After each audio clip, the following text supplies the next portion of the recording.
It was not a good day. Of course, in Konoha, most days were not a good day for Naruto Uzumaki. For a reason he couldn't explain, the villagers hated him with a passion. He didn't understand why. He'd never done anything to them that he knew of. Still, he struggled on, and the life that he remembered had been comfortable enough, considering his circumstances anyway, for him to get by.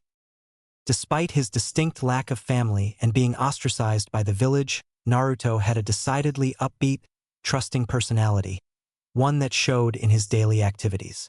So it was that when a Chunin instructor by the name of Mizuki informed him of an alternative graduation method, because he had failed the first one, obviously, he took the chance without a second thought. The forbidden scroll was spread across the ground in front of Naruto. He'd been training himself from it for hours now, and had mastered one technique from the scroll successfully, Kagebunshin, the shadow clone technique. Even that had constant training in those hours in order to master. It was while he was looking through the technique's description a bit more that someone else showed up, Irika, and then, a short time after, Mizuki. Naruto was shocked by the revelation that occurred in the next few minutes, that he was in fact the container of the nine-tailed fox that so nearly destroyed Konoha years before. It explained so much. In the end, though, it would make life easier knowing. After all, he now knew he was not the one at fault. They were plain and simple, complete morons. If that was how they thought, who would want to be friends with people like them anyway? Thought like this went through Naruto's head until Mizuki attacked him, and Irika took the blow for him. It was then that his training kicked in. Mizuki could not be allowed to get the scroll, though he wondered why Mizuki couldn't have gotten it himself, practically just waltzed in and taken it, after all. So Naruto did something he hated doing. He ran. He ran directly away from Mizuki and Irika, toward his home. The moment he was out of sight or Mizuki, he put his rather simple plan into effect. A single clone with a copy of the scroll switched copies with the real Naruto, who, a fake scroll on his back, turned and charged back toward Mizuki as his clone took the real scroll to Naruto's home. Naruto stood his ground in front of Mizuki, who had begun to chase him as he ran. "Give me the scroll, brat. You hurt Iruka, that was a bad idea. It should have been you, you demon brat. Now give me the scroll before I have to kill you and take it anyway. Try it. You try to touch me or Irika-sensei, and I will destroy you. I'll kill both of you in one hit, demon fox." Naruto's mind was churning. Mizuki was even worse than the rest of the village. He pretended to care, and then threw him to the dogs. "You bastard," he growled, drawing a kunai from the pouch on his hip. "You bastard." His eyes were vertical slits as he placed his hands into the first seal, "I will tear you apart," and still when he finished the last. Taju Kagebunshin no Jutsu. Hundreds of Naruto clones filled the area. In trees, the ground, spreading throughout the surroundings. Mizuki seemed astounded. "Well, what is this?" Without giving the chance for a second comment, all the Narutos released their kunai toward Mizuki. He had no chance to react. 1,000 kunai filled the air and struck the Chunin where he stood. He was unmistakably dead, with no chance of a return in a ridiculous filler arc, for example. Meanwhile, at Naruto's apartment, his clone has the scroll laid out across the floor, his eyes scanning across it, copying anything of interest from the writings and diagrams onto another smaller scroll beside it. There were only a few techniques on the scroll that Naruto felt any interest in, and one in particular caught the clone's eye. It was not so much a technique as a description of the history of one, explaining the origins of many of the summoning contracts ninjas used in their work. He copied the information as quickly as he could, and then moved on to the next technique. Back in the woods, Naruto had left Mizuki's body and returned to his sensei. Irika frowned. "You killed him." Naruto's face was dark. "He tried to kill me. He tricked me. He used me. He deserved nothing better. I couldn't ask for a more justified first kill." Still he trailed off, a somewhat troubled look on his face. Irika looked at his student, a smile pulling at the corner of his lips. "Naruto, what?" Mizuki said. Naruto interrupted. "Don't worry, it made things better. Not worse. I know the reason behind their hatred now, and I know who I am, regardless of the fox. If they can't accept me, they aren't worth my time." Arika's face held a full smile now. Naruto, I want you to have this. He slipped his headband loose and tied it around Naruto's forehead. Congratulations on graduating.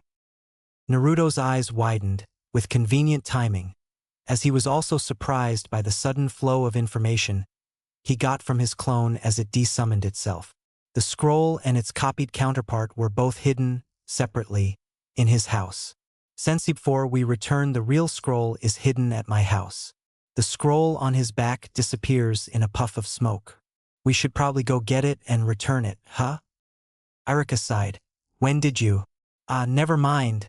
Let's get it. Village is probably in an uproar. I'll go with you and explain what happened to the others. I can walk well enough. Naruto nodded. Arika-sensei? Arika looked at Naruto with his eyebrow raised. Can we go get some ramen afterward? Arika sighed. Fine. It was the next day when Naruto next looked at the copied scroll his clone had made. He'd only gotten a few things from it, and several of them he doubted he'd be able to achieve for quite some time. He read over the story of the summoning contracts, skimming over some until he found one of interest. Most summoning had one this in common: a summoning contract. From what he could see, though, there were many techniques that were technically summoning that didn't require a contract. The user simply forced the summoning to occur, as was the case with the impure resurrection and probably a few of the non-sentient summons. The seal used on the summoning scroll was what was important, until a more permanent contract could be formed. So what he needed to do to improve the technique was figure out how the seals themselves worked, and he could make his own summoning contracts. Most ninja didn't have the kind of chakra to force a summoning, but with the QB sealed into him, he shouldn't have any problem. After all, the scroll had said summoning more than a few dozen shadow clones was practically unheard of. He'd summoned more than 1,000 easily. So he set to work analyzing the seals that made up a summoning scroll. It wasn't nearly as complicated as he'd expected, and ultimately, the only thing he'd need to change is the symbols representing the target. So he found what he thought he needed: a set of symbols that should let him summon a human. He could imagine the possibilities. If a ninja were able to summon other ninja at will, defense and attacks would be that much easier. Ninja could be shifted around at a moment's notice. But so far as he knew, no one had tried it before. He was wrong. No one had succeeded. But many had tried. Still, that is a story for another time. He took out a scroll and began to paint the necessary symbol across it, taking care not to leave any mistakes. As he finished up, giving the ink a chance to dry before he tested it. What he didn't realize was that of the 3 symbols around the edge of the scroll, body, mind, and spirit, only 2 were written properly. The symbol for body was missing a simple stroke, and that made it meaningless, simply a bit of extra ink on the scroll. Naruto, being a 12-year-old who had never done well in school, and was rather impatient on top of that, didn't notice his mistake. So it was that when he swiped the blood from his thumb across the seal and planted his hand in the center, things did not happen as he expected. He fed a massive amount of chakra into the seal, more or less releasing it as a flood, not bothering any attempt at control. The energy flowing through the scroll exploded outward and threw him backwards, and when he opened his eyes again, the center of the seal, when the symbol for human had been, was burned completely away. What just happened? Naruto fed a massive amount of chakra into the seal, more or less releasing it as a flood, not bothering any attempt at control. The energy flowing through the scroll exploded outward and threw him backwards, and when he opened his eyes again, the center of the seal, when the symbol for human had been, was burned completely away. What just happened? A very good question, as is this: why am I here? Naruto looked rapidly around the clearing, drawing a kunai. Who's there? You won't find me like that. I'm stuck inside your mind. It's quite dull in here. You can't be the brightest of individuals. Care to tell me how I got here? Naruto blinked. Who are you? QB? QB? I don't know what you are talking about. My name is Yuryu Ishida. I am the last Quincy. You still haven't told me how did I get inside your head, you fool. Naruto approached the smoldering scroll on the ground. The center was gone, and the only thing left was the main circle of symbols and the 3 symbols around the very edge. It must be something about the summoning I tried to do. It was supposed to summon a person from the village. Runes? A summoning? I've never seen anything like this. Who and what are you? Naruto picked up the scroll and rolled it up. He began walking toward his apartment. I'm Uzumaki Naruto, a ninja of Konoha. A ninja? You aren't a Shinigami? You're a human? With that power? How? I don't know what you mean. Most ninja have less chakra than me, but still, I'm nothing unusual other than that. Oh, the irony. Naruto frowned. You said you were in my head. What do you mean by that? Are you sharing what I see and feel? No. I'm in your mindscape. There's a lot of water. It looks like a sewer in here. There's a cage, and it would be easier for you to join me here. You should be able to enter the mindscape. My mindscape cage? Tool try. Naruto waited until he reached his apartment and laid on his bed. I don't know how to do this. Just concentrate. It's your mind. It should be easy to enter your own mindscape. Naruto closed his eyes. His mind was churning. It was hard to concentrate on anything, much less something he'd never done before. He didn't even know what a mindscape was, much less how to enter it. How had this happened? He was supposed to summon a person, not some insane spirit, and what was a Quincy anyway? As he thought through these things, though, he felt himself slipping into unconsciousness, and when he next opened his eyes, it was to a dark tunnel. The floor was covered with dark water, and an eerie light streamed from one end. Naruto looked around and started walking toward the light area. That's when he saw it. A silhouette at the end of the tunnel.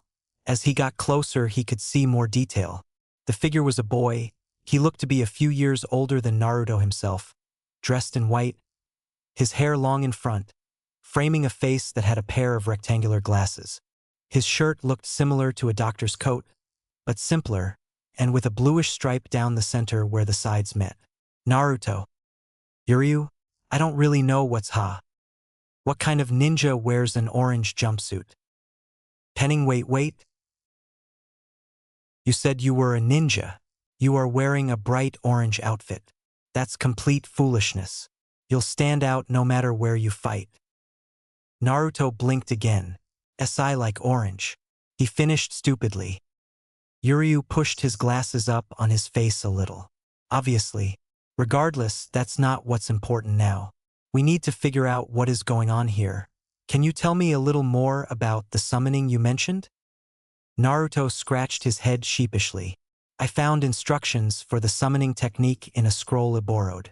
I was trying to modify it to summon people, but something messed up.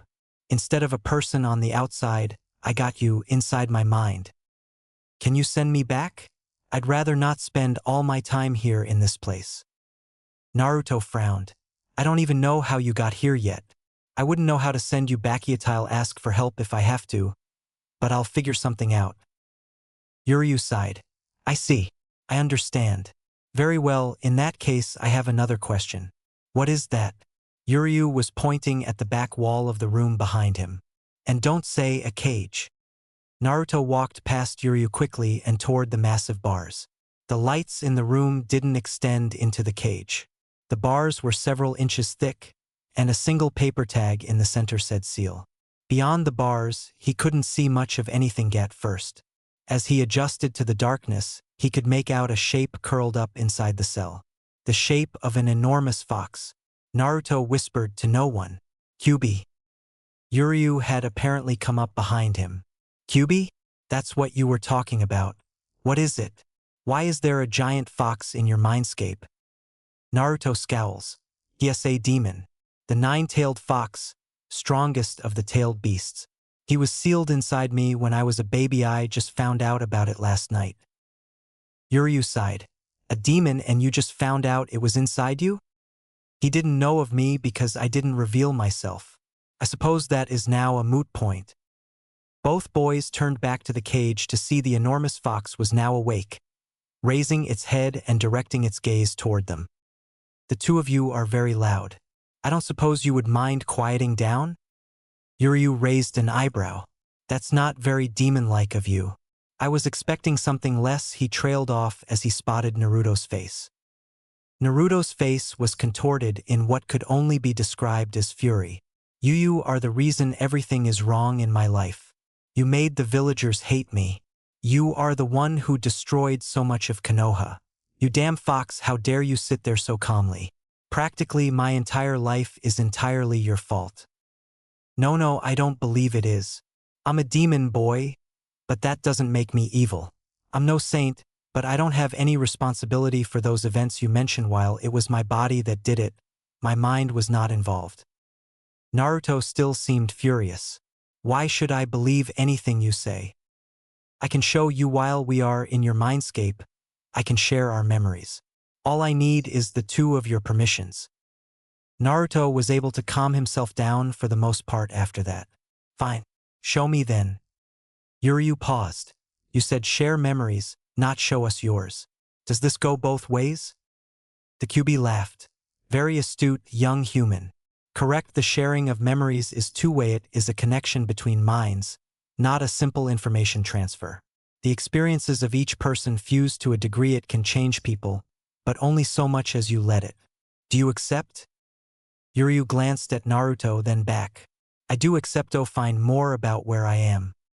The Kyuubi smirked behind the cage bars. Well then I'll begin.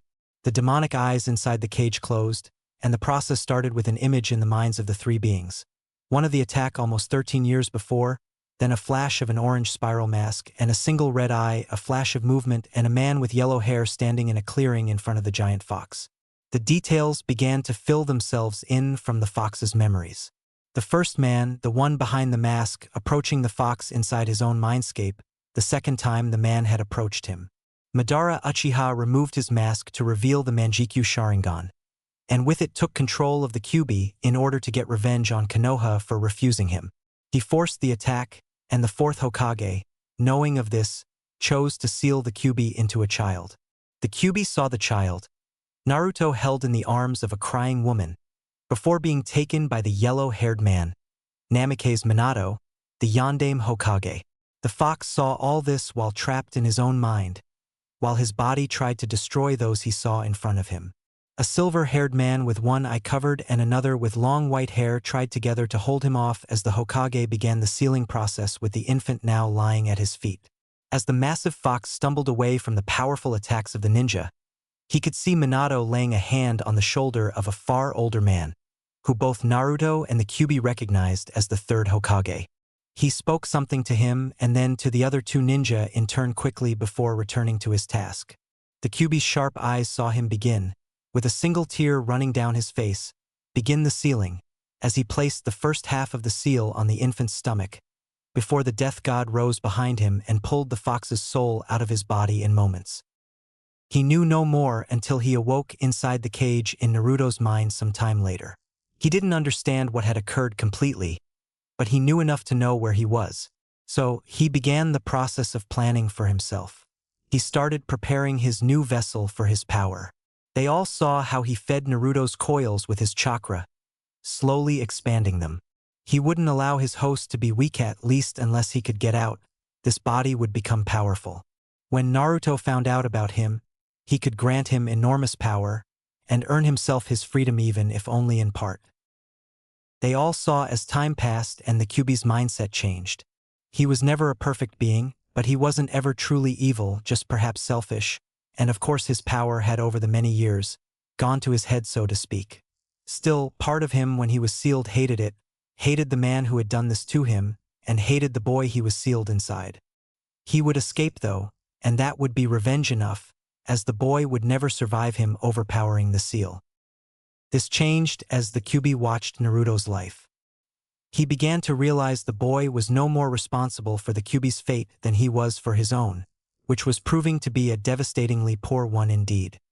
He was hated and all but exiled by his fellow villagers and even many among the shinobi populace. Naruto's own memories began to mix with the fox's, and they saw more and more of his life, all the way to the previous day when Kyuubi had lent Naruto the power to defeat Mizuki, and just a few minutes before when he had performed the summoning. As more and more memories entered the connected minds of the three, they understood each other better, and better understood the situation they were in. So when the stream of memories ended, the three, having viewed more than 3 decades of memories in a short moment, had no doubt of the intentions of any of the others. So you see, I may not have the purest intentions in what I am about to offer, but I do it with no intention of causing anyone harm. Except one man, the Uchiha founder, who caused this. Him I intend to cause many kinds of harm, all of them painful and terrible. You know what I offer? I grant you power, you grant me my freedom from this prison in your mind. My body is gone, and I cannot return to even a shadow of my former self without destroying the seal and yourself, but my mind can be free. That is what I ask of you, the freedom to leave this cage and inhabit a physical body, even a limited one. That is why I pushed you, without your realizing, to learn the shadow clone technique. I can inhabit and alter the body of a clone to suit my needs.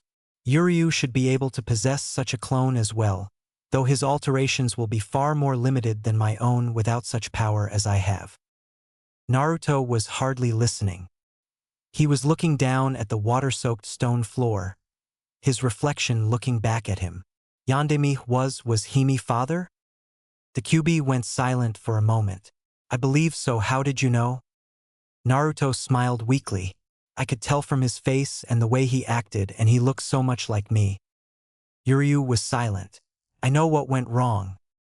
Naruto turned. What? He looked confused. I know why your summoning didn't work. You made a mistake in the seal. The symbol you used for body, when I saw it in the book in your memories, there was another line in the center. Kyuubi looked at Naruto. Yes, that would make sense. I see it now. Tuve summoned his mind and soul but left the body behind. That helps, but it doesn't help send him back. I know that a typical summoning uses a chakra flow through the summoning's body to return them to their own world or previous location. I've never seen a summoning of a soul, much less a way to return that soul.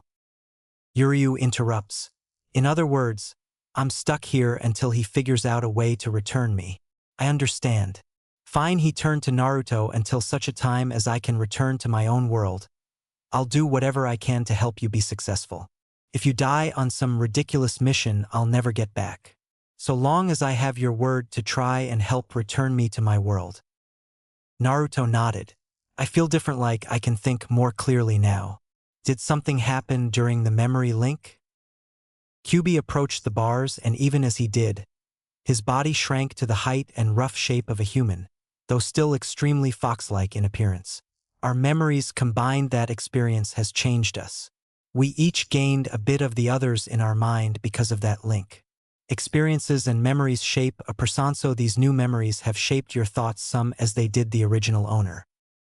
Naruto gave his first real smile in a long time. Well, how do we do this then? This power you said you'd grant me, and how do I release you? I am already working the changes on your body. You'll gain many of my natural traits to a lesser extent. Your chakra will continue to grow, and your control of it should increase. You'll be faster, stronger, more agile. You'll heal faster than you did even before, and you'll be able to change your appearance. I suspect it will be minor changes and limited to things of similar size, but I won't know for certain. I've never granted my power to a human before. As for releasing me, you should be able to change this mindscape at will. You'll see what to do in a moment. With that, the Kyuubi shifted back into its true shape and appeared to be once again sleeping until a human shape appeared from out of its body.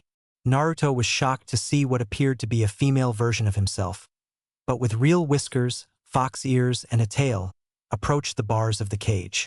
My full power will remain sleeping inside that part of my soul. Consciousness will inhabit this form. Simply free this body from the cage and I will be able to leave. Naruto blinked. Yuri, a girl? The female Naruto grinned. I forgot you saw only my memories from that day onward. No, I don't have a true gender. I am a shape-changer by nature. I take whichever appearance I wish. I've learned that females tend to be more useful in certain ways than males, and they tend to be underestimated more easily. Naruto nodded to himself absently. He concentrated and the room about them changed. Instead of the wet, dark, dingy tunnels, they were soon standing in a replica of part of Konoha, but empty of all people. It wasn't perfect, but anyone who had been there would recognize it for what it was. The cage the Kyuubi was in was no longer a dark nook in a corner, but instead a brightly lit large dome. The bars in front of the female cubiform separated and allowed her to step through, before sealing back into normal bars. Will you and Yuryu be able to enter my clones once I leave my mindscape? Kyubi answered with a nod. Your clones appeared previously in the mindscape as more exit tunnels, smaller than your own. Were I not caged, I could have entered any of them at will. Yuryu nods. Then he should go. Sooner we get into the real world, the sooner we can try to figure things out. Naruto nodded, and without another moment's hesitation, walked through what was now the village gate, out of his mindscape and into the real world. Naruto sat up with a start from his bed and looked at the clock. No time had passed. The clock was on the same hour and minute as it had when he first entered his mindscape. He felt exhausted in his mind. He had lived nearly 40 years as three individuals in the span of a few minutes, only to realize that those few minutes was actually only a single second. His body was fine, but mentally Naruto felt tired. Rubbing his temples with one hand stretched across his forehead, he stood slowly up. After a moment, he put his hands into a seal, and two shadow clones appeared beside him. Naruto blinked as he realized he hadn't spoken the technique name out loud. He was distracted from his thinking, though, when the first shadow clone changed its appearance, becoming an exact duplicate of Yuryu in a few seconds. The second clone changed a few seconds later, the same appearance as Kyubi had taken inside his mind. Naruto frowned. If you go out looking like that, the villagers will probably riot. Kyubi looked down. Indeed, I suppose they would. One moment then. A moment later, the girl's hair changed, from two ponytails of blonde hair into reddish hair, and it became even longer. The ears, whiskers, and the marks that Naruto himself had, and tail disappeared, and the orange jumpsuit became a black outfit with reddish-orange accents, similar to the jumpsuit, but tighter fitting. Her eyes remained the same blue they were before. Better? Naruto nodded. Much. I have to go to the graduation ceremony and find out my team. You two can come, but you'll need to wait outside or go back into my mindscape. I don't want everyone knowing about you, and they'll ask questions if you come in with me. The other two nod, with Yuryu then pushing his glasses up on his face again. It is a short time later that the shadow clones are dispelled and Naruto was sitting in a seat among numerous other new graduates. One of them decided he had a point to prove by humiliating Naruto. Hey Naruto, what are you doing here? Only those who passed are supposed to be here. Naruto gave the boy a look and pointed at the forehead protector on his head. The cloth was a little stained with blood from the previous night, but the metal shone bright and clean. Idiot, don't you see this? The boy seemed surprised and raised an eyebrow. He walked away, shaking his head. Can I eat him? Naruto blinked. What? No. Fine, I haven't gotten to fight anyone in over a decade. You'll have to let me out soon. I will later. Naruto. The aforementioned boy looked up to see a pink-haired kunoichi standing in front of him with her hands on her hips. Sakura-sage, he started, before she interrupted. Move your ass out of the way. I want to sit on the other side of you. What? He looked to the side and saw a dark-haired boy sitting there. Uchiha Sasaki, the most popular boy in our class. For the life of me, I don't see why. After a few moments of squealing fangirlishness, Sakura sat down next to the brooding emo boy about the time Irika entered the room. No, not happening. Those of you who would care know what I mean, not happening. You heard me. Irika turned to the group and began to speak. All right, settle down. I'll assign you all teams, and you'll be assigned a room to go meet with your Jounin sensei. So now all of you are real shinobi now, and... So it was that Naruto found himself sitting across an otherwise empty room from Uchiha Sasuke and his obsessed fangirl Haruno Sakura. Kami must hate me. Yes, I could understand how those two wouldn't be your top choice for teammates. It was at this point, already 3 hours later than they had been sent into the room to wait, that the door opened and Naruto saw the face of his Jounin sensei for the first time. You. So it was that Naruto found himself sitting across an otherwise empty room from Uchiha Sasuke and his obsessed fangirl Haruno Sakura. Kami must hate me. Yes, I could understand how those two wouldn't be your top choice for teammates. It was at this point, already 3 hours later than they had been sent into the room to wait, that the door opened, and Naruto saw the face of his Jounin sensei for the first time. You! The silver-haired Jounin scratched his forehead quizzically. Nanny? You were there. You're the one who was with my mean the fourth. The Jounin's eye widened for a moment, and the two other genin looked at each other. What's with the outburst, Dobe? The black-haired Uchiha team said, his chin resting on his hands. Naruto scowled. Never mind, Temiyu wouldn't care anyway. The silver-haired Jounin coughed once. The group's attention shifted. Hime first impression ISI don't like you guys. He paused. Follow me. He led them to a spot on top of a nearby building. Alright, let's start with introductions. Your likes, dislikes, dreams for the future, hobbies, stuff like that. Naruto pointed at their new sensei. Shouldn't you go first, sensei? My name is Hatake Kakashi, and I have no desire to tell you my likes or dislikes. Dreams for the future? Well, I have lots of hobbies. Anyway, your turn on the right. He pointed at Naruto. I'm Uzumaki Naruto. I like ramen and people who like me for who I am. I dislike shallow people who judge others without really knowing anything about them. My dream is to prove myself to this village and become the greatest Hokage. My hobbies are pranks and jokes, mostly. I see next. He motioned to Sasuke, whose lower face was covered by his intertwined fingers. My name is Uchiha Sasuke. There are many things I dislike, and I don't really like anything. My ambition, I don't want to use the word Draemus to kill a certain man, and to revive my clan. Hopelessly, you. He nodded toward the pink-haired waste of space Kunoichi. I'm Haruno Sakura. The thing I like is chicken-haired emos. The wealth person that I like is the chicken-haired emo team. Should I say my dream for the future is to have the chicken-haired emo team's babies? The thing I dislike is Naruto. My hobby is stalking the chicken-hair emo team, of course.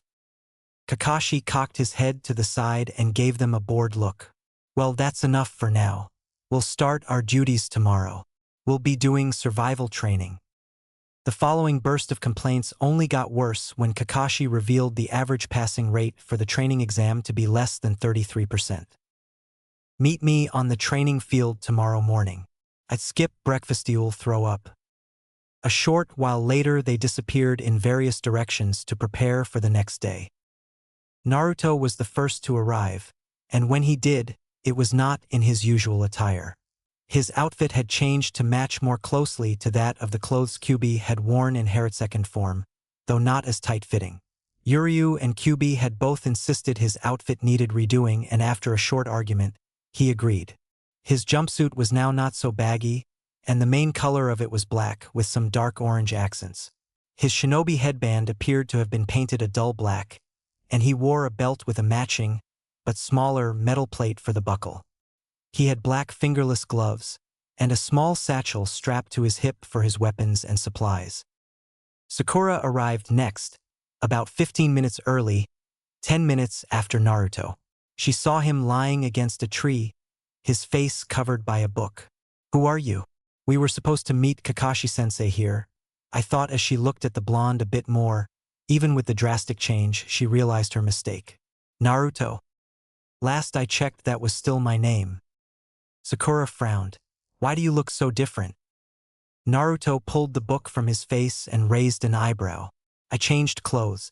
That's what happens when you change outfits, you look different. Besides, I would think you'd be happy.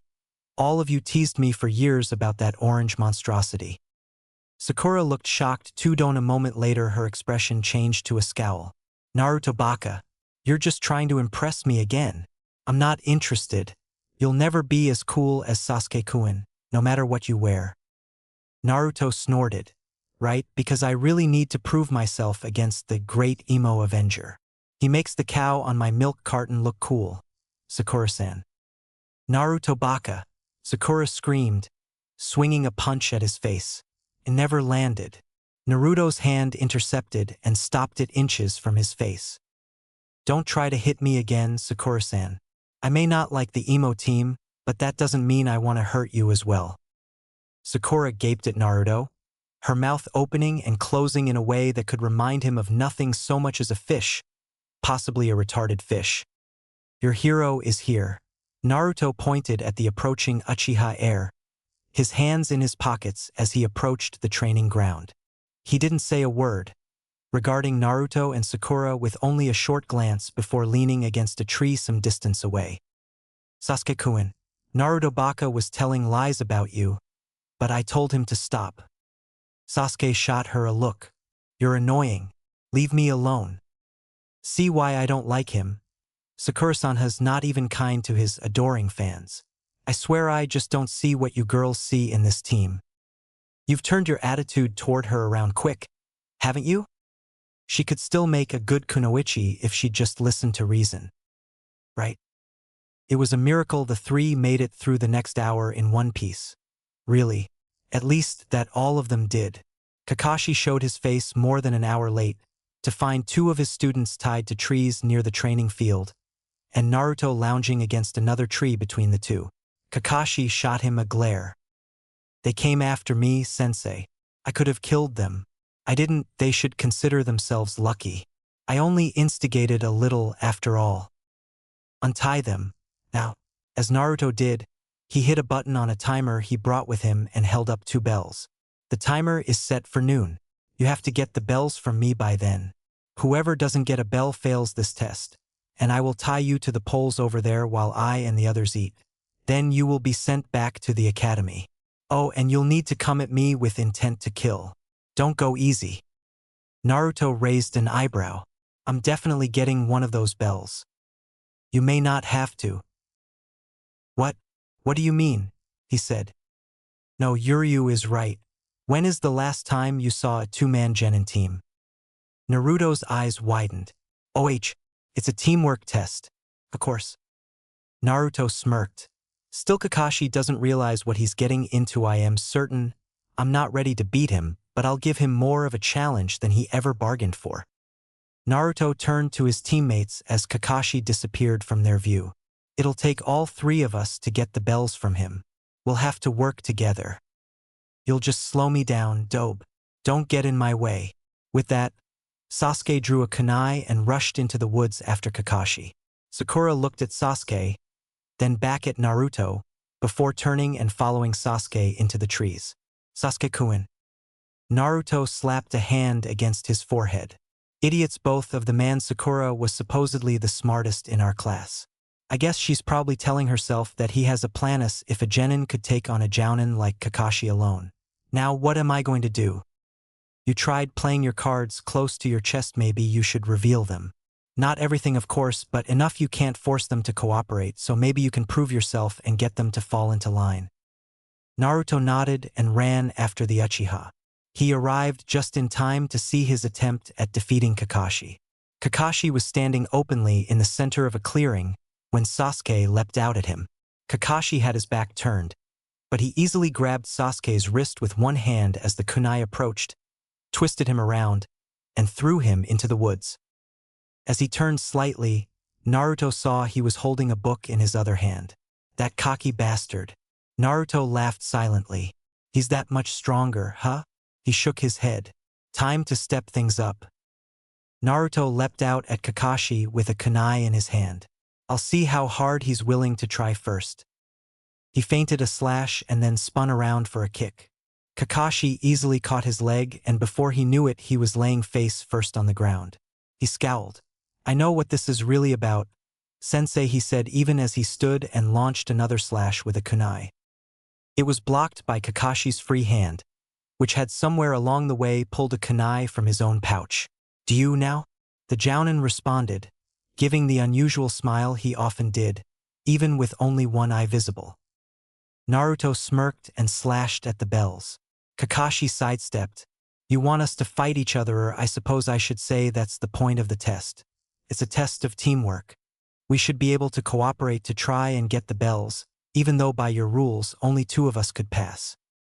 Kakashi paused. It didn't change the fact that he easily avoided Naruto's next blow, aimed at his stomach. Naruto continued. Well, the Uchiha team wanted none of it and Haruno-san chose to follow him. That's when that same Uchiha showed himself again. delivering a kick to Kakashi's face an instant before a puff of smoke revealed a log there. "Dobe, I told you to stay out of my way."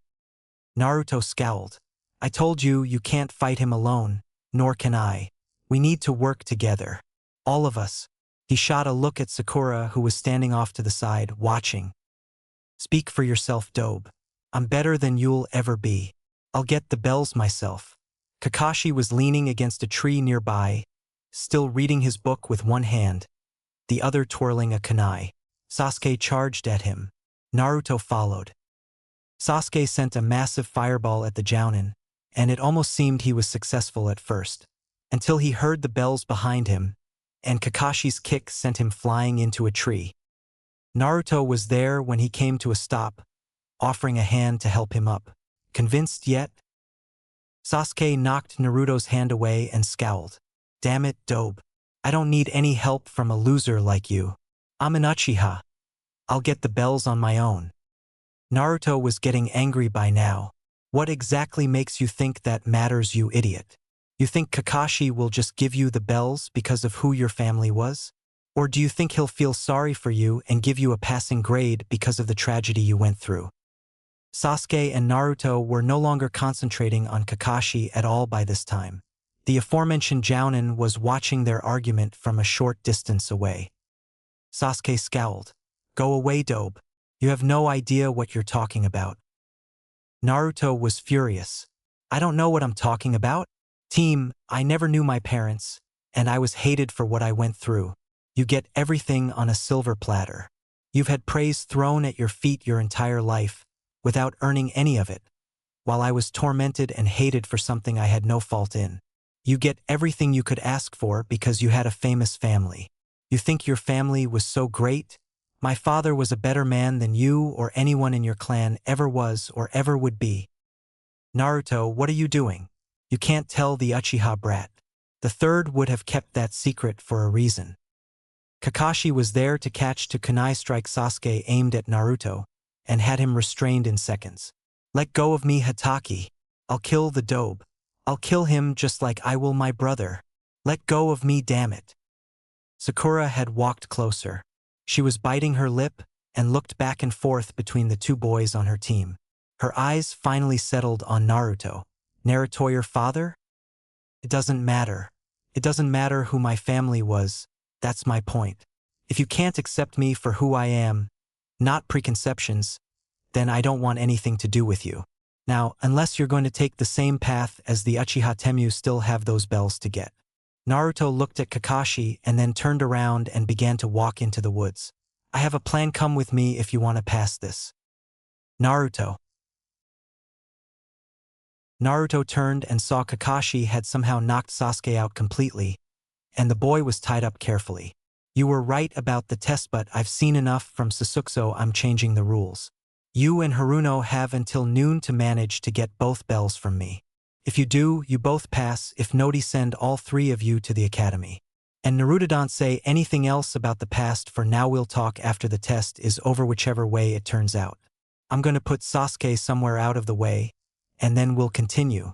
With that, Kakashi disappeared, along with the tied-up Uchiha. Naruto turned to Sakura. "Well?" Sakura seemed to be in shock. Sasuke had attacked a teammate and failed the test. She hadn't said a word since Naruto had made his speech about acceptance, but now she was starting to come out of her inner turmoil. "Tool help. What do you need me to do?" Naruto breathed a sigh of relief. "So she's not a total lost cause then. Good. I need distraction. You and one of my clones will draw him in. Keep his attention on you until I attack. I can handle the rest. If this doesn't work, we'll have to think of something else. Yuryu, QB, I'll need both of your help for this. Here's the plan." Kakashi returned to see Sakura and Naruto arguing in the clearing. "Sakura, I told you we have to work together on this. He's too strong for me." "I don't care, Naruto baka. I'm not helping anyone who would insult my Sasuke-kun. I'll talk to the Hokage. Sensei is obviously wrong to fail him. You were trying to get him to fight." "Sakura-san, I was trying to get him to work with me." Kakashi sighed. He supposed this would be another year with no team. A pity the boy had showed promise. That's when he heard it. I'm gonna get those bells, sensei. A second before Naruto's fist smashed into the tree behind where he had been. A clone?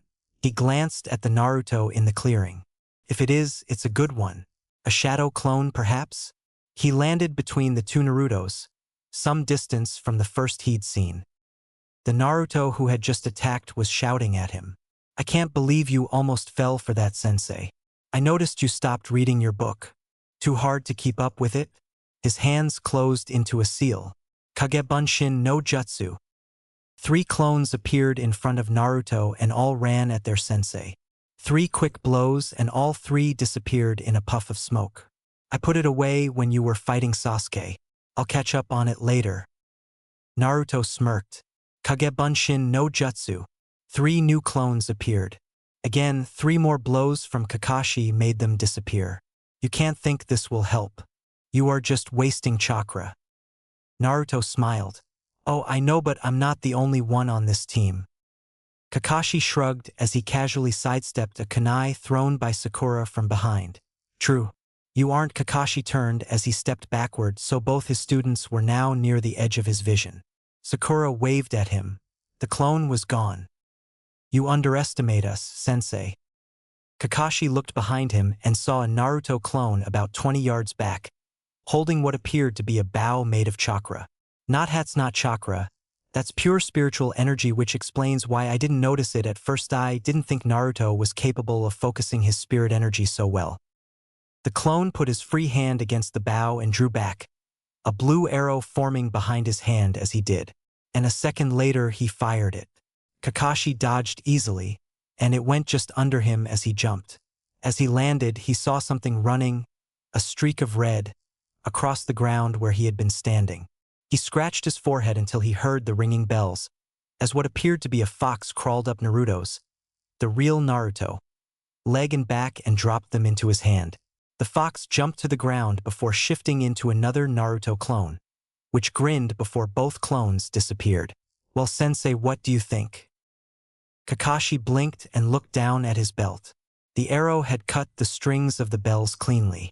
Either Naruto was far smarter than he had ever let on, or he was seriously slipping. Hey, think I'm starting to like you kids. Naruto grinned. Congratulations, you both pass. I'll talk with the Hokage about replacing Sasuke, probably with one of the better members from a failing team. Narutoyu, come with me, we need to talk. Naruto nodded and the two left to find the Hokage. So the Uchiha boy not only refused to work with Naruto or even to work together with Sakura, but actually attacked him when he tried to get through to him. Quite frankly, he seems unstable and is not fit to be a shinobi. Naruto and Sakura, on the other hand, once the original arguing ended, they worked well together, and Naruto was the first genin who has ever successfully retrieved the bells from me. The third Hokage nodded to Kakashi. And why did you feel the need to bring Naruto in with you? You didn't bring the Haruno girl. Naruto spoke up before Kakashi could explain. I can answer that. You see, I think I know about everything, no meaning who my father was. I saw everything that happened that night when I was sealed, including some things I don't believe even you know about. The Hokage's eyes widened. And how did you come by this knowledge? Naruto sighed. This will be the easiest way. I think one moment he formed a seal, and a single shadow clone appeared, this time changing shape a moment later into the same red-haired girl it had taken the form of after Kyuubi left Naruto's mind the first time. But this time, complete with whiskers, fox ears, and a single tail emerging from her backside. She gave a mischievous grin, and Naruto introduced them. Say hello to the Kyuubi no Kitsune. Quite a bit of explanation later, intentionally excluding the part about Yuryu and his summoning technique, Naruto had managed to bring the Hokage and Kakashi up to speed. The aged leader sighed. I knew years ago that the Kyuubi may have been controlled, but I never knew by whom. But I don't see how Madara could possibly be alive. His expression changed to one of determination. I'll see what I can discover about this. For now, I need to apologize, Naruto, for the secrets I've kept from you. I assure you everything was done with the best intentions. The fourth had many powerful enemies, and not all of them died during the last war. He frowned. That Sadie will of course rescind my laws regarding these secrets when it comes to you. They are now your secret to keep, and anyone you care to know about your father or the Kyuubi, I will certainly understand. So, on to the matter of your team. If, as you said, the clone body the Kyuubi inhabits is capable of retaining its body until its true death, it seems to be a distinct possibility that the Kyuubi itself could become the last member of your team in human form, of course. You will need to choose a human name. I will add you to our records as Naruto's cousin and the owner of a powerful bloodline. That will keep others off your backs about any unusual abilities. Naruto nodded. I intend to tell Sakura eventually. For now, I'll tell her what everyone else will hear. And sir? The Hokage raised an eyebrow. Thanks. I understand the secrecy. I do just thanks for watching out for me all these years. The Hokage smiled. Sarutobi. He glanced at the Kyuubi. I would like my human name to be Kataki Meitiki. The enemy of my enemy Naruto smirked. Is my friend. The newly named Kataki smirked. Indeed, as to the bloodline, my shape-shifting ability and advanced healing need explaining nothing else should be a problem. The Hokage nods. Very well, I wish you all luck then. Kakashi, I trust you have no problems with this. Kakashi shook his head. Minato would return from the grave to haunt me if I mistreated his son. Part of that includes accepting the Kyuubi. As they appear to be very close now, I will lead them, and the Haruno. Indeed, I believe he would. For your information, 2 other Genin teams passed their tests. You'll see them around. Kurenai's Team 8 consists of Hyuga Hinata, Inazuka Kiba, and Aburame Shino. Asuma's Team 10 includes the next generation of the Ino Shikacho trio: Yamanaka Ino, Nara Shikamaru, and Akimichi Chuji. Kakashi nodded his assent, and he and his 2 new students left the tower to return to their homes, or more accurately, in Naruto and Kataki's case, Ichiraku Ramen. Kataki-san, I know it's annoying, but please don't kill the cat, Sakura requested as she saw the previously mentioned girl stand up, scratches across her face and arms. It's lucky I heal quickly. Otherwise I would, and damn the mission, Kataki practically growled, and the tired cat was snatched up by Naruto, who held it against the thick material of his jumpsuit. Knowing its claws wouldn't easily pierce it, couldn't you simply shift the scratches away, Kataki-chan? Kataki blinked. I've never tried it. The unspoken message left off the end was in this body. But Naruto understood that. They had shared the same experiences for 13 years after all. After a second, the scratches simply faded away. Ugh, it works, but it takes far more energy than it would to let them heal on their own, though it's good to know. Naruto shook his head. How did you not think of that before? In my natural body, healing myself was never an issue. Superficial wounds I didn't concern myself with, and even major wounds healed extremely fast. Besides which, it was already fairly rare for me to get significant injuries to begin with. I suppose that makes sense. No, let's go get rid of this cat. Wish it would stop running away. Can you really blame it? I certainly can't fault anyone for trying to get away from that woman. The woman in question was the Fire Lord's wife, and the cat was named Tora. Virtually every Genin team in almost a decade had had to catch the cat at least a few times. It was jokingly called a rite of passage amongst the older teams and ninja who had moved up to bigger and better missions. That no one had murdered the cat yet, or even let it escape to be kind, was a miracle in and of itself. Still, they once again returned the cat to its gleeful owner, though once they left, the scene changed. If I have to catch that cat again, with all due respect, Sirit dies. Kataki's eye was twitching slightly as she said this.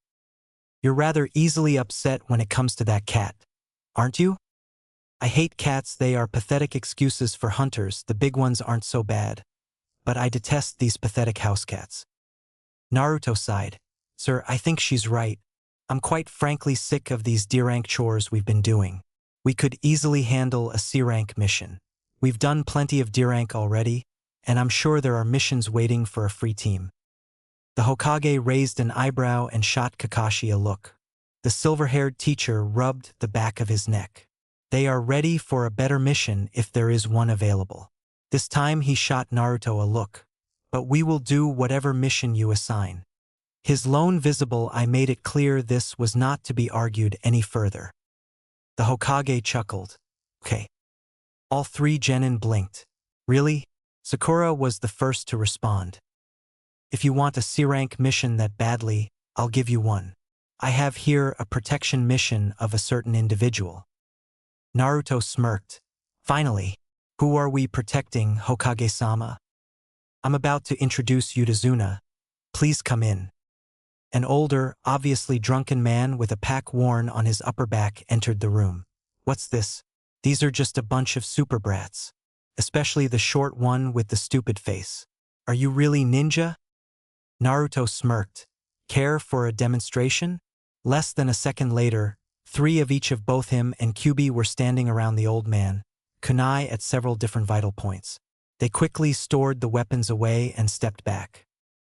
Kakashi shook his head at the rather terrified look on the man's face. I assure you we are more than qualified. Tazuna glanced at the blonde and the redhead before continuing. While I am the super expert bridge builder Tazuna, I expect you to provide me super protection until I get back to my country and complete the bridge. Naruto and Kataki both smirked. I'm sure we can handle that, they said, practically in unison. The group met at the gate early the next morning. Unexpectedly, Kakashi was only a few minutes late, perhaps because it was a real mission. Naruto was excited, though he barely showed it. What are you so worked up about? This is the first time I've ever been outside the village, much less on a mission. I've never seen the rest of the Land of Fire, much less any other countries. Naruto's discussion was interrupted by Kakashi. Alright, let's go, there shouldn't be any real trouble on this mission, but be on your guard just in case. The group started their walk in silence. Tazuna-san, you're from the Wave Country, right? Sakura started. What about it? She paused. Kakashi-sensei, they have ninja in that country? No, not in Wave Country. Most other countries do have them. But there is no hidden village in the Wave. Don't worry, though, there won't be any ninja fighting on a C-rank mission. So we won't see any foreign shinobi? Of course not, we just here to Kakashi stopped as a blur went by him, and before anyone knew what was happening, he was wrapped up by a length of chain. The 3 genin just barely caught sight of the 2 ninja holding the chain before they pulled hard, and the chain sliced Kakashi apart. 1 down. The ninja appeared behind Naruto, 1 on either side. 2 down. 1 said as they began to wrap the chain around him. Naruto jumped straight up as the ninja ran past, and a second later Kataki planted a foot onto each of the 2's gauntlet hands, knocking them to the ground. Meanwhile, Naruto moved and caught the chain on a kunai, pulling hard and stabbing 2 kunai hard into a tree, pinning the chain between them. As he launched himself off the tree, back toward the 2 enemies, he vaguely noticed Sakura had moved between the 2 enemies and Tazuna. Good, if she's protecting him, we can worry about fighting. The now pinned ninja did something with their gauntlets, and the chain snapped free. Naruto scowled. In less than a second, they were back up, and 1 sent a blow toward Kataki. Kataki caught the blow with both hands, but the sharpened glove cut deep into her skin, and she was knocked back. The other ninja was halfway to Tazuna before Naruto could even think about reaching him, so he dove toward the closer of the 2, his hands forming a seal as he ran. 3 shadow clones appeared and 2 quickly launched themselves at the shinobi, who easily planted a shuriken in each of their chests. The other one nodded to Naruto and drew his arm back, forming the same bow and arrow as he had in the bell test. He aimed it at the shinobi and released. As the enemy shinobi moved in close to Tazuna, Sakura was there to meet the strike. She brought her foot up quickly and kicked sideways, striking the shinobi across the face. He skidded across the ground and then spun around, laughing. Soyuvi got some skill after all. Heiji, he cut off suddenly as his mouth opened, and Kakashi was standing behind him as he fell forward, a kunai buried deep into his spine. The Ryatsu arrow struck the demon brother almost dead center in the chest, piercing him straight through. He didn't speak a word as he fell dead to the ground with a 6-inch hole in his chest. Naruto looked over and saw that the second brother was dead, and Kakashi was standing by his body. He's alive. He must have used a kawarimi. Kakashi had another kunai in his hand. Nice work, all 3 of you. Tazuna-san, are you okay? The old man nodded, glancing around frantically. Good, so you can explain to me why these two were after you. Tazuna stuttered. 2D don't know what you mean. That's why I stayed back instead of finishing them immediately. I wanted to see their target. Once they thought they had disabled us, they went straight for you. There was no finishing blow to Kataki, nor did they bother trying to get Naruto after their first attack. You were the target. Naruto and his clone, controlled by Yuryu, had helped Kataki up by this point, and helped her over next to Kakashi and the others. Are you okay? The gloves were poisoned, but Acme healing factor has already begun to destroy the toxin. I'll need to rest soon, but I should be back on my feet by morning. Sensei, the glove they got me with it was poisoned. My bloodline will flush the toxins from my system, but I'll need to rest. Kakashi frowned. Very well, we'll make camp. Then Tazuna can explain why he is being targeted by shinobi. This mission is now at least B rank. If there are more ninja after you, this may be too much for my team. Tazuna looked down. You're right, it turns out a super dangerous man is after my life, the wealthy shipping magnate man named Gatu. He runs a large shipping company, but secretly he sells illegal items, using thugs and hired ninja to take over businesses and countries. Kakashi's eye widened. Gatu's one of the world's wealthiest people. He took control of the Wave Country a few years ago. He has a shipping monopoly on the island, which is why I have to finish this bridge. But why did you hide this when you hired us, if you knew ninja were after you? My country is super poor, even the feudal lord doesn't have much money. We could never afford a B-rank mission. He scratched the back of his head. But don't worry about me. If you leave, we'll do it. Kakashi and Tazuna both turned to see Naruto standing up, a determined look on his face. We can't turn back now. We're ready for this, Kakashi. If we leave, he will die, and his country will have no way to stop Gatu. We have to continue. Kakashi sighed. Sakura bit her lip. Naruto, you sure? Those guys were pretty strong, and the next ninja could be even stronger. We're ready, this is what we trained for, Sakura. Kataki was lying against a tree trunk. We practiced together for a reason.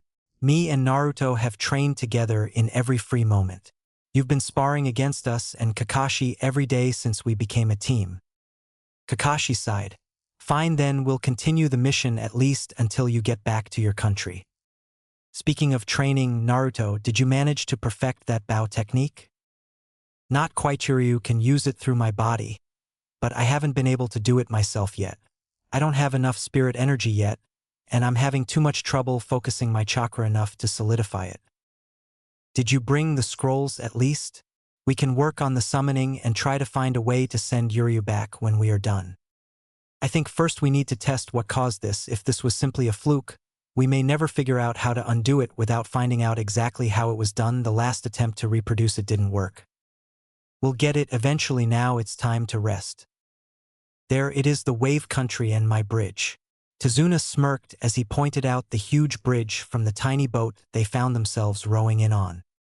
As they stepped off the boat onto shore, everyone in the group was on their guard. At least they were at first. A few short moments after they reached the shoreline, they went from simply on their guard to well beyond it. Down! Kakashi shouted, and Naruto actually tackled Tazuna to the ground as a massive spinning blur passed directly over their heads just after everyone hit the ground. When the blur stopped, it was revealed to be a massive Zanbatsu, now buried a couple feet into a large tree. An instant after it stopped there, its owner was standing on top of it. He was a tall man, his face covered partially, similarly to Kakashi's, with a white bandage wrap. He wore no shirt and a pair of striped pants, with both his arms and ankles covered with camouflage-patterned arm and leg warmers. Kakashi looked directly at the man. Well, if it isn't the Hidden Mist's missing ninja, Momochi Zabuza. The man chuckled, and Naruto and Kataki both started to move toward him. But Kakashi stopped them both with a hand. Not his guys, on a whole different level. Kakashi put a hand to his forehead protector. Against him, even I'll have trouble, unless I use this. He began to lift the forehead protector away from his eye. You three, protect Tazuna, don't enter the fight. That's when he lifted the headband the rest of the way. Sakura gasped and Kyuubi tensed up. Naruto, who wasn't at the right angle, was puzzled. What is it? I won't lie, boy, a decade ago I would have killed him where he stood for showing that eye in front of me.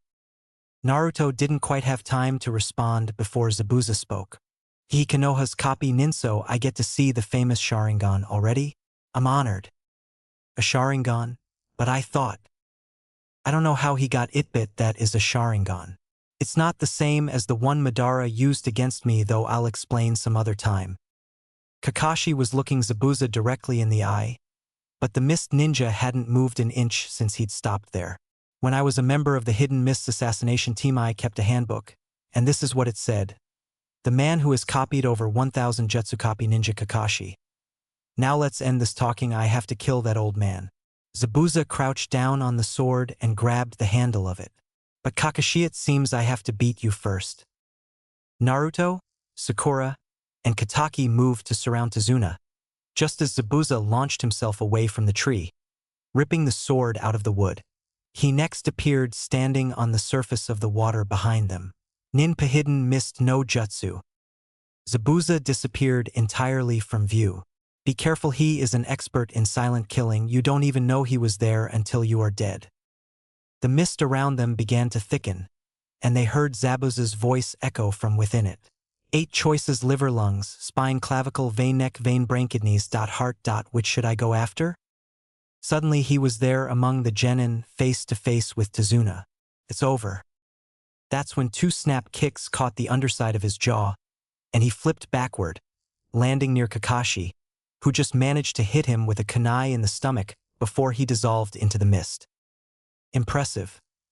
You brats knew where I'd bite won't be enough, and then he came out of nowhere, swinging his massive sword directly at Kakashi. It hit, and then Kakashi as well exploded into a mist of water. When the genin next caught sight of him, he held a kunai to Zabuza's neck. Don't move, it's over. Zabuza laughed openly. I'm not that easy to beat. Zabuza continued to laugh until an exact duplicate appeared behind Kakashi and swung his blade. As Kakashi ducked and the water clone dissipated, Naruto was making plans. Kyuubi, if this starts to go badly, I may have to reveal the truth to Kakashi and Sakura. If you need me to, I'll fight the best I can. And you have yet to tap into my real power, either for me or for yourself. Then Kakashi got caught by one of Zabuza's techniques. Naruto scowled when he saw Kakashi trapped inside a giant ball of water. Well, Kakashi, time for me to finish your little brat's water clone no jutsu. As a clone appeared in front of Zabuza, Kakashi's eyes widened. All of you, run. You can't possibly beat him, the clone can't get too far from him. Take Tazuna and get away. Naruto scowled. Kakashi, wasn't it you who always says, those who break the rules of the ninja world are called trash, but those who abandon their teammates are worse than trash. Naruto Dantayu can't hope to fight him. Run. Afraid it's too late for that. Brat Zabuza was there, right next to him, or at least his clone was, and delivered a spinning kick to his stomach that sent him skidding across the water. Sakura grabbed Tazuna by the arm and virtually dragged him away from the fight, running frantically to bring him to safety. The clone appeared beside her, but his blow was stopped by Kataki, who was thrown across the water the opposite direction from Naruto. The water clone was in front of Naruto before he stopped moving, demonstrating the huge speed difference between them. He delivered a powerful upward kick into Naruto's stomach. Kataki was there in front of him when the kick finished, but Zabuza swung his blade and easily cleaved Kataki in two. The genin girl disappeared in a puff of smoke, but Zabuza ignored it, and before Naruto hit the water again, his clone was back beside Sakura and had knocked her to the ground, along with Tazuna. Don't get back up, girl, and you may live through this. Zabuza! Naruto's yell echoed across most of the island, and both copies of Zabuza turned to look at him. Naruto was obviously furious. He was standing on the water's surface, some 40 yards away from the real Zabuza, but for a ninja that distance wasn't far. His hands formed a seal, and a moment later he spoke, simply for the effect. Tajukage Bunshin no Jutsu. Zabuza felt a chill up his spine, and a moment later, easily 1,000 clones filled the area between him and Naruto. What is this kid? Naruto scowled, and the two clones nearest to him shifted into the forms of Yuryu and Kataki. He didn't waste time with words, and every last one of his shadow clones ran toward Zabuza. The demon of the mist was forced to pull back his clone, which leapt between him and the onrushing horde, easily destroying the first wave with a single massive swipe of his sword. The next wave got close, but Zabuza moved so fast that the single blow it took to destroy them was still faster than they could fill in the gaps. Naruto, give me more of my power. I will destroy this man. Do it. The next thing anyone knew, the clones were gone except the ones containing Yuryu and Kataki. All three of them began to change. The ears, whiskers, and tail that were normal for Kataki's undisguised form appeared on all three, and a moment later they changed further, as a second tail appeared beside the first. Zabuza, you won't touch Tazuna-san, because I am going to kill you here. Naruto and Kataki moved quickly toward Zabuza, and were intercepted by his clone. No, you don't, kid. The clone caught both of their first blows on the flat of his sword. At your best, you still can't even beat my clone at its worst. We don't need to. Yuryu spoke, and Zabuza looked at him for the first time. Seeing the spirit bow he held for the first time as he drew back his hand and aimed at the clone, forming the largest arrow Naruto had ever seen his make. Who's this kid? Zabuza scowled. His clone moved to take Yuryu down but found Naruto and Kataki blocking his path. Naruto aimed high and Kataki aimed low, and Kataki's strike made purchase in the clone's stomach. As it fell apart, Yuryu leapt upward, switching targets in the air and firing the Ryatsu arrow straight at Zabuza's chest. In an instant, the arrow struck the water where Zabuza had been an instant before. Zabuza himself had thrown himself backward and landed on the shoreline. You damn brats.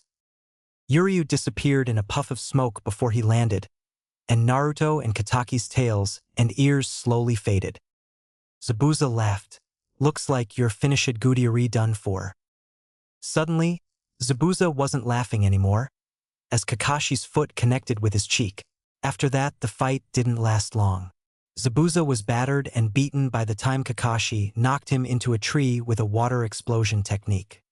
How can you see the future? Kakashi glared at Zabuza and drew a kunai. Yahiri going to die?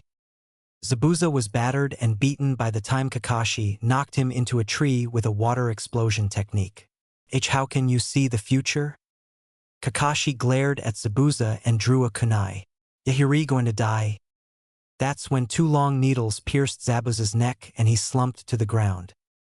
Yahiri, right?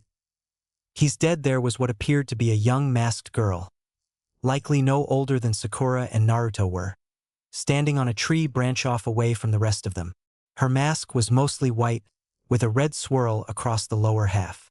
Naruto was reminded of Konoha's Anbu masks, though there was no resemblance to any animals on the girl's mask. Kakashi approached Zabuza quickly and pressed a hand to his neck near the needles. No pulse, he's dead.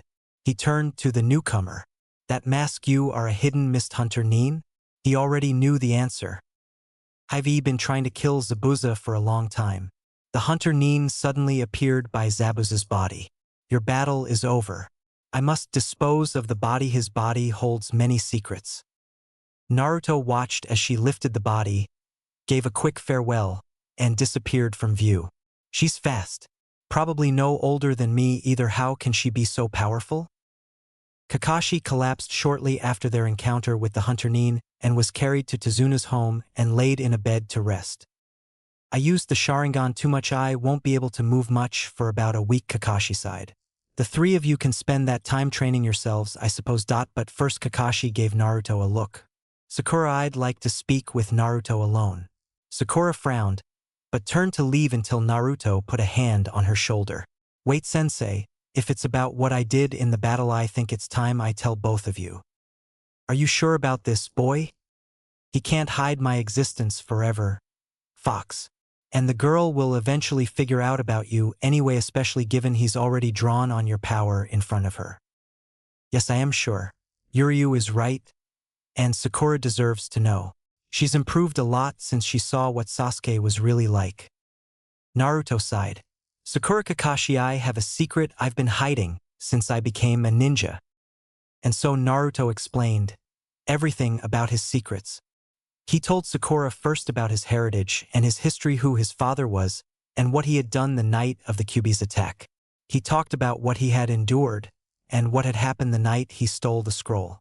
Sakura seemed stunned up to this point, but when Naruto reached the part of his story about his seal, Kakashi raised an eyebrow and Sakura interrupted him. "You tried to make your own summoning scroll?" Naruto shook his head. "I nearly succeeded. I suppose technically did succeed in a way. I created a seal array that was supposed to let me target and summon a person. Most ninja wouldn't have the chakra necessary to force a summoning without a contract. But the Kyuubi gives me unparalleled reserveso. When I tried the seal I summoned someone, but they weren't quite what I intended. You see, the seal wasn't complete. One vital part of the array was drawn incorrectly, so I wasn't able to successfully summon a human. I only got the mind and soul. My mindscape is now inhabited by 3 minds. My own, the Kyuubi-san Yuryu Ishida." A clone appeared beside him and quickly took on the appearance of Yuryu. "I quickly learned that both the Kyuubi and Yuryu could possess, so to speak, my clones, and my own body, so Kyuubi took a clone body and a human name." He looked to Kataki, who was sitting in the window, grinning. Sakura's eyes widened. "You mean?" Naruto nodded. "Yes, Kataki Meiki's really the Kyuubi no Kitsune." Sakura bit her lip and looked at Kataki, obviously somewhat frightened. Naruto frowned. "I told you already, Kyuubi wasn't at fault for the attack." Sakura looked down. "I'm sorry, but it's hard to get over something like that so fast. My parents and family always told stories about the attack and all the deaths from it. Tool tried to accept her anyway." "I'm sorry." Naruto nodded. "I understand." Naruto Kakashi, who had been silent to this point, started. "This seal you're working on could be dangerous. Another accident may not end so well. Kakashi's Senseivery mission is dangerous for a ninja. I'll never improve if I'm not willing to take risks. I am being careful in my attempts to reproduce the seal." "Don't worry." Kakashi sighs. "Very well, you can train without me for a few days. Be on your guard. Gato could send an even stronger ninja next time." Naruto, Sakura, Kataki, and Yuryu had all found a clearing near the home to better prepare themselves. Sakura was sparring with Kataki, keeping up with the demon's blows with only a little trouble, though Kataki wasn't fighting her best. Naruto and Yuryu had spread the original burnt scroll and another of their failed duplicates out beside each other. Naruto had a normal shadow clone carefully copying what could be seen of the original symbols onto a new scroll. Yuryu traced his finger across a page of a book Naruto had bought a short time into his attempts. "I think the problem has to be with the central part of the array, the symbol for the target. I see several major differences between what we tried on the second scroll with what I see in this book. There appear to be numerous ways to reproduce the meaning intended. You must have used a different one." He showed the clone a symbol from the book. "We'll just have to try each of them until it works." The clone nodded and Naruto scowled. This would be the 3rd attempt to reproduce his original result, the first 2 both with the same symbol from his book, and this, the 3rd, with another symbol that he may have used on the original, the 2nd of 4 he'd found that meant the same thing. The clone finished its work after some time and handed the scroll to Naruto. He nodded and spread it out on the grass, biting his thumb and swiping his blood across it, before palming the center of the scroll and beginning to feed his chakra into the scroll. He had refined his control by this time, and the chakra he was using didn't explode outward like when Yuryu had been summoned. Instead, the paper began to smoke, before vaporizing in an instant. Naruto began to drop into his mindscape as he saw Yuryu and Kataki both disappear in puffs of smoke. His last sight outside of his mindscape was Sakura turning toward him. Naruto walked through the gate of the city inside his mind, and saw Yuryu and Kyuubi standing there already when he arrived in front of the duplicate of his own apartment. "So?" Yuryu nodded and motioned to the room behind them. Inside, Naruto found a boy, probably around Yuryu's age, possibly a little older, unconscious on the bed. He was wearing blue pants, a red sleeveless shirt with a high neck, and a white cloth belt. His hair was in a long black ponytail. Kyuubi came in right behind Naruto. He didn't take the dimensional transfer well, apparently. He showed up like that, not completely unheard of for a summoning. "He's not asleep, he's unconscious. Doesn't need sleep in here." The boy began to move. He put a hand to his forehead as he rolled over and groaned. "Gah, my head." He sat up carefully, opening his eyes. The first thing he saw was Naruto and Kyuubi, and Yuryu a second after. "Who are you?" Naruto smirked. "Namikaze Naruto, I am a ninja of Konoha. You're inside my mindscape. One of my techniques summoned you from your dimension. These two are Kyuubi no Kitsune and Yuryu Ishida. Yuryu was summoned from his world like you were. Kyuubi was sealed into my body when I was a baby. She's a demon, but not evil." The boy blinked several times. "You're a ninja I am inside your head?" Naruto nodded. "In another dimension?" Another nod. "And she's a demon?" Naruto nodded a third time. The boy paused. "Sometimes I think my life is Kami's personal sitcom." He rubbed his temples for a moment. "My name is Ranma, by the way, Ranma Sotome, of the Sotome School of Anything Goes Martial Arts." Naruto looked at him suddenly. "A martial artist?"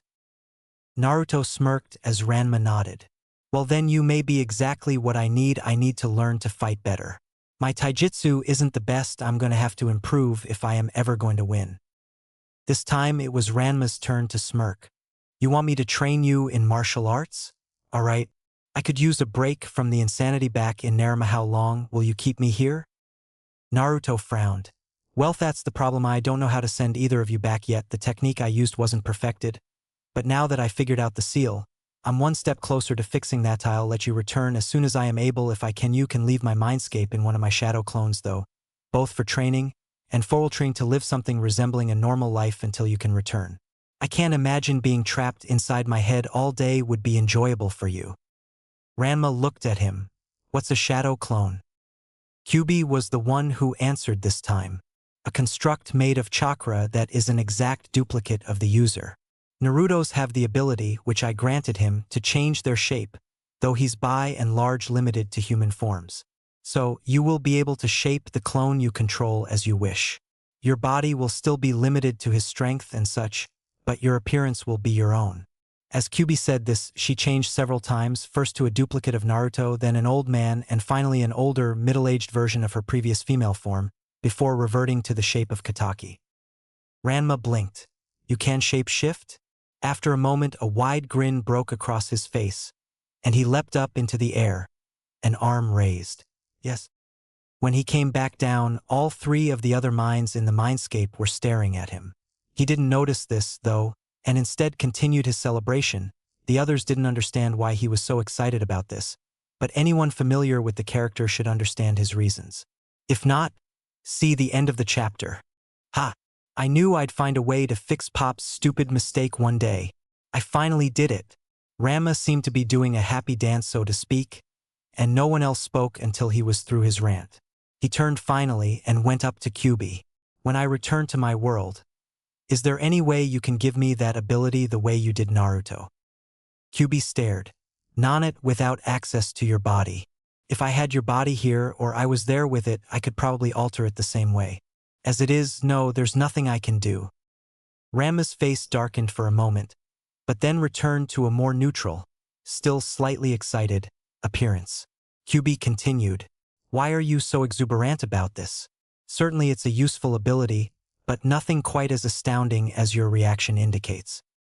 Ranma grinned. "I've had a curse on me for quite some time. Long story as to how it happened, but when I get splashed with cold water, I change into a girl. Hot water changes me back." Now it was Kyuubi and Yuryu's turn to stare again. Naruto burst out laughing and practically fell on the ground. Ranma glared at him. When he calmed down, Naruto walked up to Ranma and offered a hand.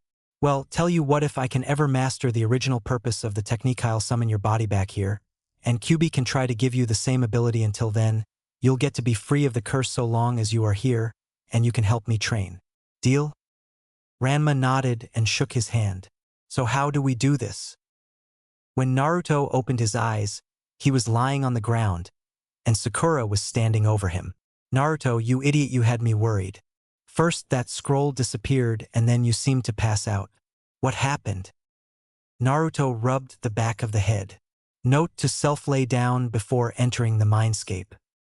Yeah, just make the clones already." Naruto sighed. I summoned someone else. He put his hands into a seal and 3 shadow clones appeared beside him. The first 2 changed to the forms of Uryu and Kataki almost immediately.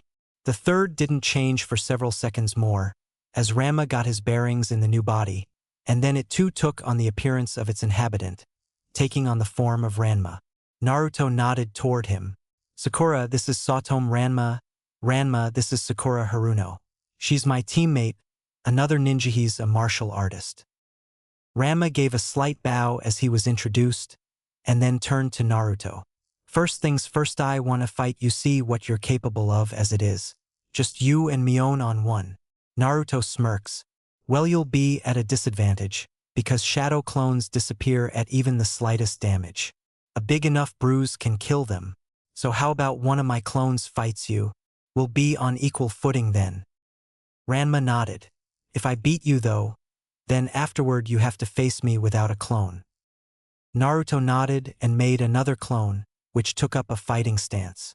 He trained extensively to improve himself physically, but he still wasn't on the level he wanted, and though his training with Kakashi had improved his skill in taijutsu, he was still woefully short. Time to see what kind of different skill and style could really make the clones that were fighting had identical physical abilities.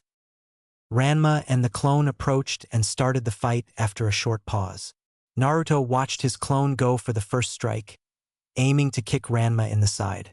Ranma stepped backward and struck out with one hand, knocking the clone's leg upward and throwing it off balance. He smirked as the clone spun and fell backward to the ground. Naruto frowned when the clone got back up from the heavy fall. Kataki, did your meddling do something to my clones? Kataki laughed mentally. Not to the clones themselves, no. Your body is just growing tougher. So the clones are a little more harder, they'll still disappear if they are damaged, but a punch or blunt strike won't damage them as easily anymore. How have you not noticed? I suppose that makes sense. I don't often spar or taijutsu fight with my clones, since it doesn't really help for them to train physical ISO, that's why I haven't noticed. Meanwhile, Ranma had gone on an offensive, a rain of punches aimed at Naruto's clone's chest. Damn it, I am not fast enough physically to use the Amigurken properly against him. This body is strong and faster than most, but not up to my level. His blows, while still fast enough that a civilian would have been caught unaware, were falling prey to equally fast blocks, as Naruto's eyes were still fast enough to keep up. He's wasting energy. Thuff, if he deflected my blows, he'd use less energy than stopping them cold, and he'd throw me off balance as well. Then Ranma smirked, and he suddenly changed targets, aiming for the face.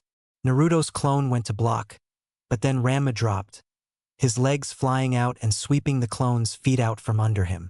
Ranma then leapt back up and delivered a blow to the clone's stomach, driving it into the ground and causing it to disappear in a puff of smoke. Ranma smirked. Naruto scowled. Apparently my taijutsu is even worse than I thought. You aren't even in a body you are used to and you beat my clone in seconds. Ranma chuckled. To be fair, when I was first cursed, I had to learn how to get used to a new body pretty fast. Naruto nodded and put his hand into a seal. Still wanna fight me? Ranma's smirk returned. All out, I wanna see what you can do, not just your martial arts. It was Naruto's turn to smirk this time.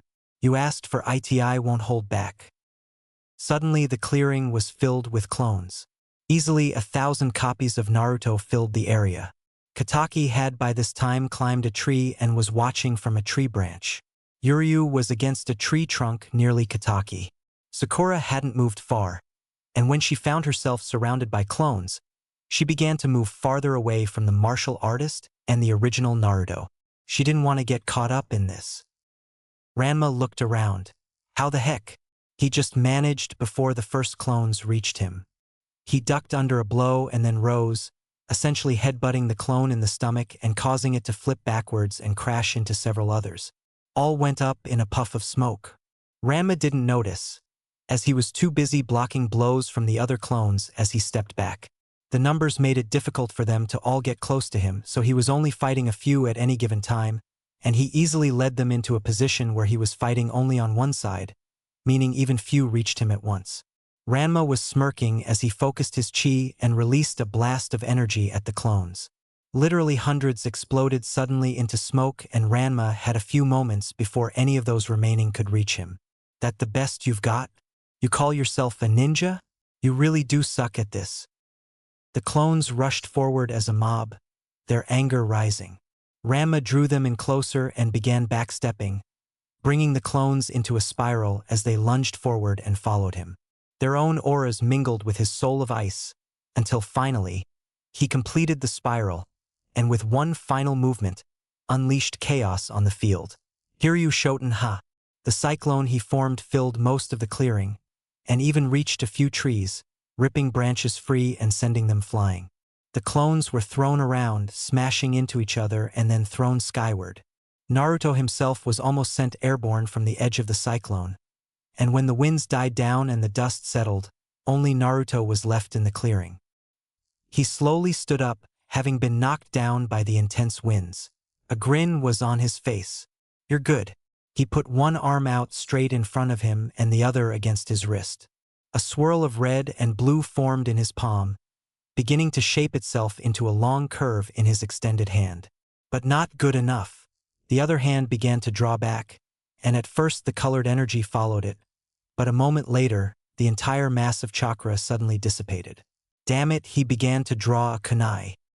The next thing he felt was Ranma's foot against his chin. He stumbled back, his hand just slow enough that his kunai was drawn a second too late for the blow. He shook his head and got his bearings just as Ranma reached him again, raining blows on him. He wasn't completely able to block, as he was still disoriented somewhat, but as the fists hit his chest and stomach, he eventually managed to stop one, and he took advantage of that, grabbing the fist hard and pulling, throwing Ranma off balance, even as Naruto spun himself around and drove his kunai into the back of Ranma's neck. He disappeared in a puff of smoke. Naruto stumbled to a tree and sat. "Nisuri, no real martial artist yet, but you can take a beating. And those clones. I wouldn't have been able to pull that last move off if I hadn't worn you down with the clones. True, now let me take another clone, and I'll start teaching you a few things." Naruto's training with Ranma went on tirelessly the rest of the week. After the first day, Ranma and Naruto began to involve Kataki and Sakura in the training as well. Yuryu chose to sit it out, instead reading one of the seal books Kataki had borrowed from the Konoha Ninja Library. It's quite frankly astounding that he ever made this work without any background knowledge of seals. I can't even figure out how this seal works, and I've been studying this since I arrived. I don't think he even realizes how insanely unlikely most of what he does is either. Naruto scowled as Ranma managed to remove his kunai from his hand and send him flying in one move. He'd decided after the first day it was useless to use his techniques, however limited they were. Against Ranma, the older boy didn't stand a chance against the flood of clones Naruto could produce, and it ultimately taught him nothing. He'd use an occasional replacement technique, but otherwise he only used taijutsu. As he came down, he saw Sakura coming up behind Ranma with a kunai. He spun and swung his foot, knocking the kunai from her hand, but she ducked and came back up, delivering an uppercut to his chin. Her fist met nothing but air though as Ranma bent backward, placing his hands on the ground and delivering a kick with both feet, sending Sakura flying. Kataki dropped out of the air above him, and after a powerful spinning kick, Ranma disappeared in a puff of smoke. Asterisk, you're definitely getting better. I don't think I can teach you anything else in the time we have left. You need to work on your technique more. Both Kataki and Sakura have you beat in pure taijutsu skill. Sakura simply doesn't have the physical ability built up to match you. Asterisk. I know I'll keep training, but you've taught me enough to help. We'll have to go guard Tazuna tomorrow, but at least now we'll have a chance. Kakashi, Naruto, and Sakura were together in Tazuna's living room. Kakashi was explaining the situation. We'll need to leave at least a temporary guard to watch the village while we guard Tazunagato could easily send men to take his family or others to stop the building. Naruto, can you leave clones behind here? Better I can leave clones, and in an emergency, Yuryu, Ranma, and Kataki can possess them even if I'm on the bridge. Good, let's go then. We don't know who Gato will send after us, so be on your guard, both of you. Kakashi, Naruto, and Sakura were together in Tazuna's living room. Kakashi was explaining the situation. We'll need to leave at least a temporary guard to watch the village while we guard Tsunagato could easily send men to take his family or others to stop the building. Naruto, can you leave clones behind here? Better I can leave clones, and in an emergency, Yuryu, Ranma, and Kataki can possess them even if I'm on the bridge. Good, let's go then. We don't know who Gato will send after us. So be on your guard, both of you. The scene of the bridge was an eerie one, as the group of 3 ninja, a demon, a martial artist, and a bridge builder, walked onto the cold stone walkway that made up one side of the bridge. There was no one in sight. There was a mist settled over the scene, and even Kakashi found he couldn't see more than a dozen yards in front of him. The copy ninja of Konoha stopped and nodded to the others. Something's up, this mist isn't natural. Tazuna, where are your workers? They should be here. I don't. His explanation was interrupted by a chuckle and then a voice from inside the mist. The workers are alive mostly. I doubt we will say the same for you in a moment. This vocal warning echoed from the fog only a split second before Zabuza Momochi seemed to materialize out of nowhere and charge Kakashi. From the opposite direction the voice had come from, Kakashi leapt over the massive sword that swung at his midsection, even as the rest jumped into action. Besides the Jounin, Ranma reacted most quickly, as he'd actually been behind Zabuza when he struck. A rain of fists would have hammered Zabuza, but Ranma found the man's sword had intercepted him, and his first blow met the flat of the steel. His second never had time to hit at all. Sakura leapt backward, dragging Tazuma with her, even as Naruto spun toward the obvious threat. However, Kataki had already released a flurry of kunai just as Ranma attacked, and one caught the back of Zabuza's neck before he collapsed into a puddle of water. Damn, Naruto swore, scanning the bridge. Where? I'm impressed. The mist cleared slightly in the direction of the end of the bridge, and the group of ninjas caught their first sight of the enemy. 2 figures, one tall, one shorter, and obviously younger. It wasn't until the mist cleared more that they were sure exactly who they were seeing. The taller figure had obviously been Zabuza, but the smaller figure was one only Kakashi and Kataki had expected. The so-called Hunter Nin that had picked up Zabuza's body. No wonder the brat didn't destroy the body in front of us. She was in league with him. The mask is merely a disguise. Naruto nodded, but didn't speak. He slid his feet into a fighting stance as Ranma mirrored the movement opposite him.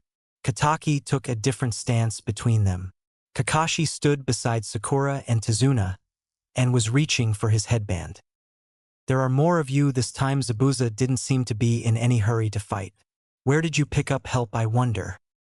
Naruto growled and shifted his weight. You're not getting to Tazuna. You may as well go tell Gato to give up now. Naruto scowled and began to draw his arm back, forming his now functional bow and arrow from the energy that gathered. Zabuza merely laughs. As the arrow streaks through the air, the taller enemy Nin is suddenly gone. He reappears swinging his massive blade at Tazuna, but Kakashi catches the older man and pulls him away from the sharp edge, which sticks shallowly into the stone of the bridge. Naruto was reacting before Zabuza was able to backtrack, and so 2 battles began. Zabuza ducked under a kick from the blonde-haired boy and began to backtrack toward the edge of the bridge. The girl had moved to attack Ranma and Kataki, even as Yuryu and Sakura took up positions on either side of Tazuna. Naruto had found that Zabuza, though physically faster than him still, had slowed down since their last fight. Has he not fully recovered? Why would he face us if he was still injured? Can't be that overconfident, especially since we beat him before. Still though, the swordsman proved more than a challenge for Naruto to keep up with, even with his recent training. Nothing Naruto did seemed to faze the missing Nin, but that didn't mean the fight was going badly. Kakashi proved to be a match for the swordsman, and Naruto's mere presence, even as a distraction, was enough to turn the tide. Naruto loosed an arrow at Zabuza, who dodged almost directly into a kunai strike from Kakashi, though he barely evaded. Then Zabuza would counter by striking at Naruto with his sword, only for Naruto to disappear in a puff of smoke and stab him in the back where he would splash down into a puddle. This went on for some time, until Naruto caught sight of some strange formation of ice in the other battle. He was worried at first, but then one of the mirrors, for that's what they were, exploded in a flash of red. Kataki had fired an arrow into it. They had the situation under control. Naruto was finally allowed a moment to pause when Zabuza was blasted into the edge of the bridge hard. Kakashi had reproduced a smaller version of his attack that defeated Zabuza before, and when the water cleared, he had a kunai at the mist ninja's throat. How disappointing, Yuri, getting your ass kicked. A rather short man was now standing at the end of the bridge, smirking at the ninja group. Behind him was a massive collection of thugs. Zabuza looked at the man with recognition. Gatowi, are you here? The short, rather ugly man smirked. The plan has changed. Well, actually, I planned to do this all along. Zabuza, I am going to have you killed here. I never planned on paying you. It's so easy to have you missing ninja taken care of after the job, when they are weak. And then it costs me nothing. Zabuza snarled at the man. Kakashi, this fight is over. I have no more reason to fight you. Kakashi paused a moment, then nodded. You're right. He withdrew the kunai from the battered and weakened Mist Ninja's neck. Zabuza was away in a flash, his sword back in his hand, and appeared beside Gato. One problem. I'm not weak. With that one comment, Zabuza's blade separated Gato's body at the waist. Senbon rained down on the thugs as Haku came out of nowhere. Many of the thugs didn't last more than a few seconds. The rest fled. Zabuza only followed them to the edge of the bridge before he stopped. He stood still for a few moments as Haku caught up. He stabbed the end of his blade into the ground and leaned against it for a moment. You did good, Haku. Kakashi slowly approached the two. As he did, Haku spun around, Senbon between each of her fingers. You won't hurt Zabuza-sama. Kakashi drew a kunai, but didn't react further, and a moment later, Zabuza collapsed face first on the ground. Zabuza-sama. Haku spun around and flipped his body onto its back, then began examining him for wounds. Kakashi sighed. The young girl seemed frantic as she examined him. He's fine. He's suffering from chakra exhaustion. If Tazuna can't forgive his attempts, we can bring him back to the village for you to treat him. Haku hesitated. You would help us? But we tried to kill you. Naruto and the others were there by this time, and Kakashi spoke up again. You were doing your job just as we were. We're ninja. It's inevitable that we fight. Besides which, I don't kill the helpless when I can avoid it. Kakashi shot Tazuna a look, and after a moment, the old man, his assistant, nodded his assent. For the first time since the fight began, Naruto spoke again. Two of Gato's goons tried to attack Tazuna's family while we were here. My clones took care of them. We should probably head back. Those two were out of the loop. There could be more who don't know their boss is dead yet. Kakashi nodded and Haku picked up Zabuza's body. Naruto grabbed the sword and carried it with them. He was astounded how heavy the massive blade was. He'd have to look into sword training. A blade like this could devastate an enemy. Zabuza and Haku stayed in an empty room in the village. Just in case, two of the ninja were with them at all times except at night, when two of Naruto's clones kept watch. Another two at any given time were with Tazuna, watching to ensure his safety as he finished the bridge. Haku was allowed to come and go, mostly because Team 7 had realized she would never abandon Zabuza there, even if she had reason to betray them, and as such gathered materials to tend her own and Zabuza's wounds. Zabuza woke up about 1 week later. His first reaction seemed to be one of paranoia until he saw Haku. He calmed down quickly. Why am I still alive? He could plainly see Naruto and Sakura standing by the doorway behind Haku. Zabuza-sama. We saw no need to kill you. Naruto interrupted. You did what you needed to in order to get paid. That's how most of the ninja world works.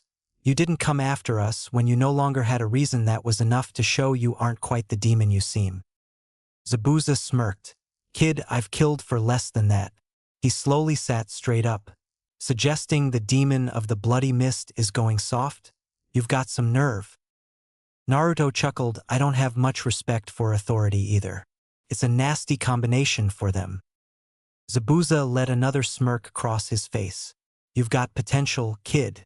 If you ever decide to go off on your own, look me up. There's a knock at the door. Ranma and Kataki enter after a moment's pause. Ranma is first to speak. Oh, he's finally awake. Huh? Ranma smirked as he turned to. So you're the one who gave us so much trouble. What's your deal anyway? Wandering around the wilderness with an underage girl? You some kind of pervert? In the next instant, three things happened almost at once. Haku's face turned a brilliant shade of red, and she made a noise that could most closely be described as eep. The second was Zabuza launching himself through the air, no weapons available, but his hands flashing through various seals. The third happened immediately afterward. Kataki and Naruto, acting in sync, slammed Zabuza back down to the floor. Stop, Naruto shouted. Ranma, don't antagonize the missing Nin. He sighs and after a moment, releases Zabuza. Calm down. Don't want to have to put you into critical condition again. Zabuza stops his attack almost immediately after it began, but that short burst of anger was enough to send Ranma scurrying backwards.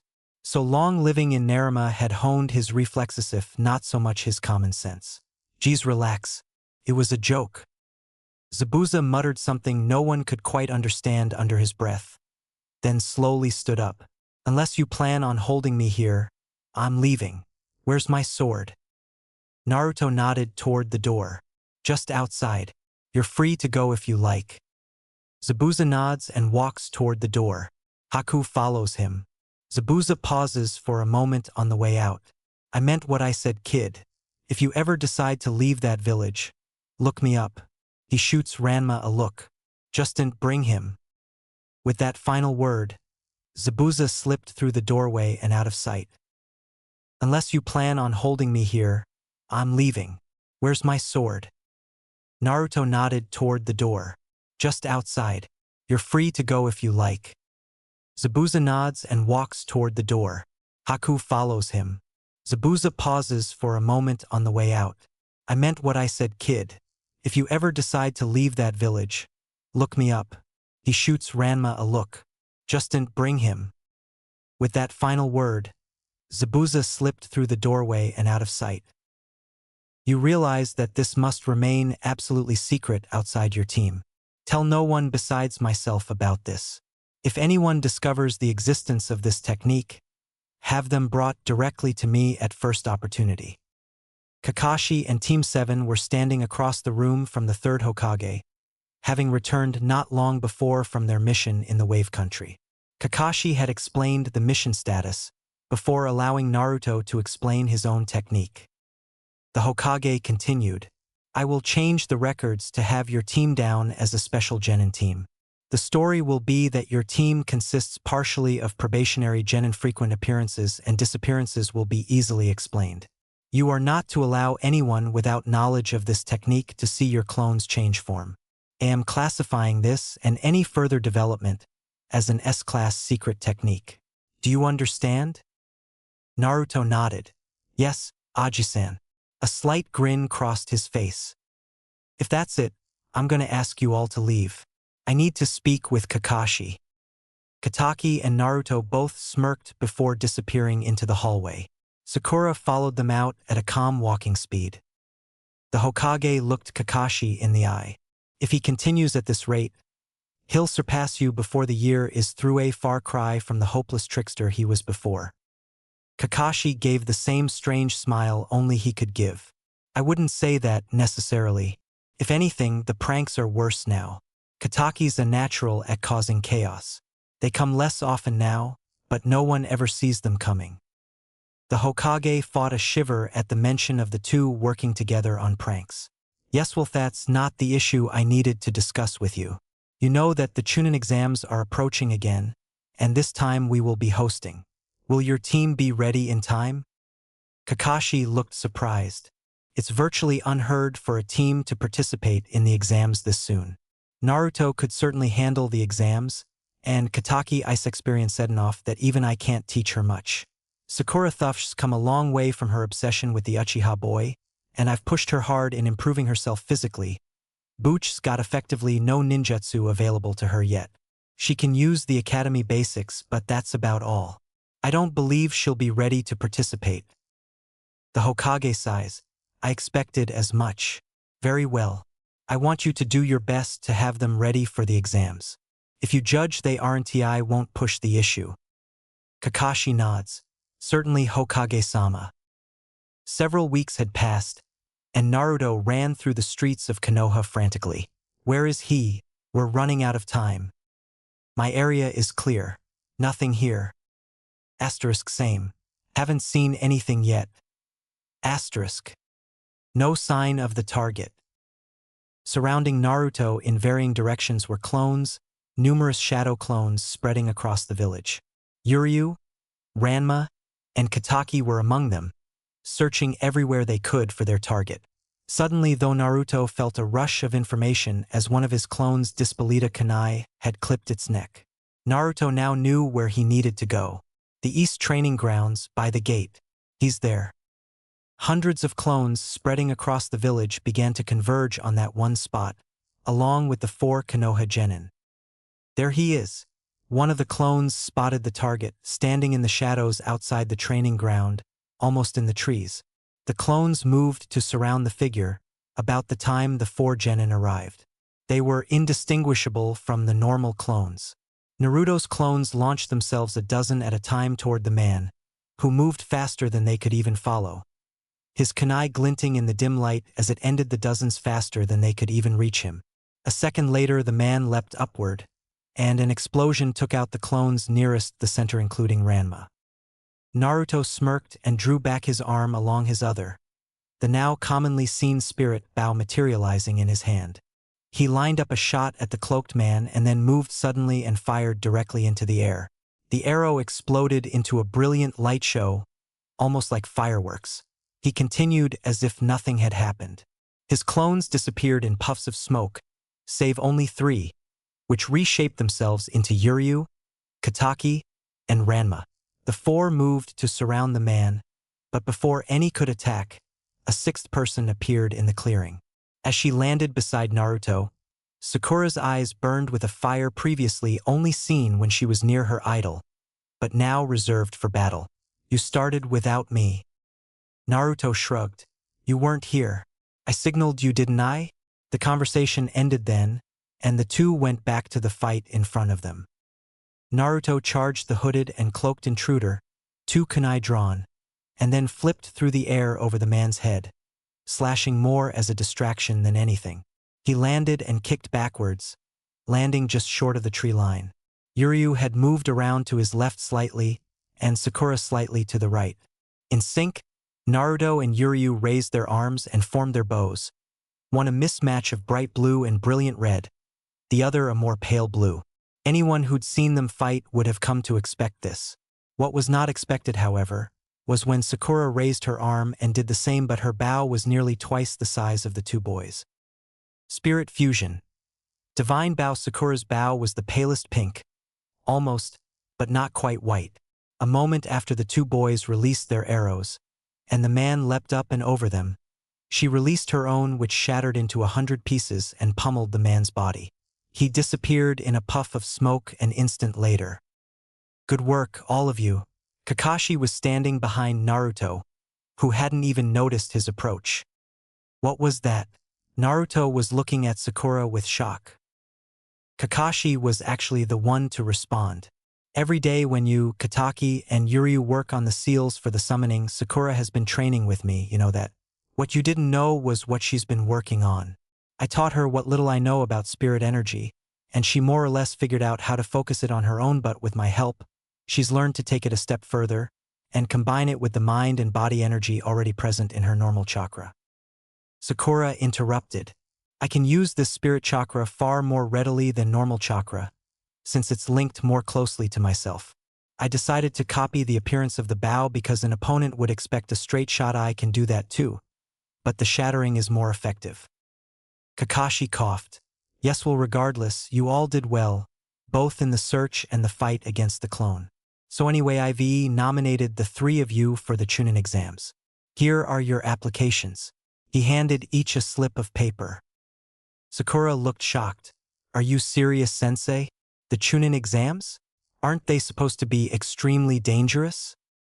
This is just a nomination. Whether you participate or not is up to you.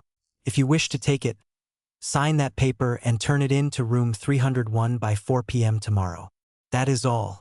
Kakashi disappeared in a shunshin, leaving an astonished Team 7 to discuss what had just happened. Naruto and Kataki arrived at room 301 early the next day to see two older ninja apparently blocking the door, in front of them a throng of mostly younger genin.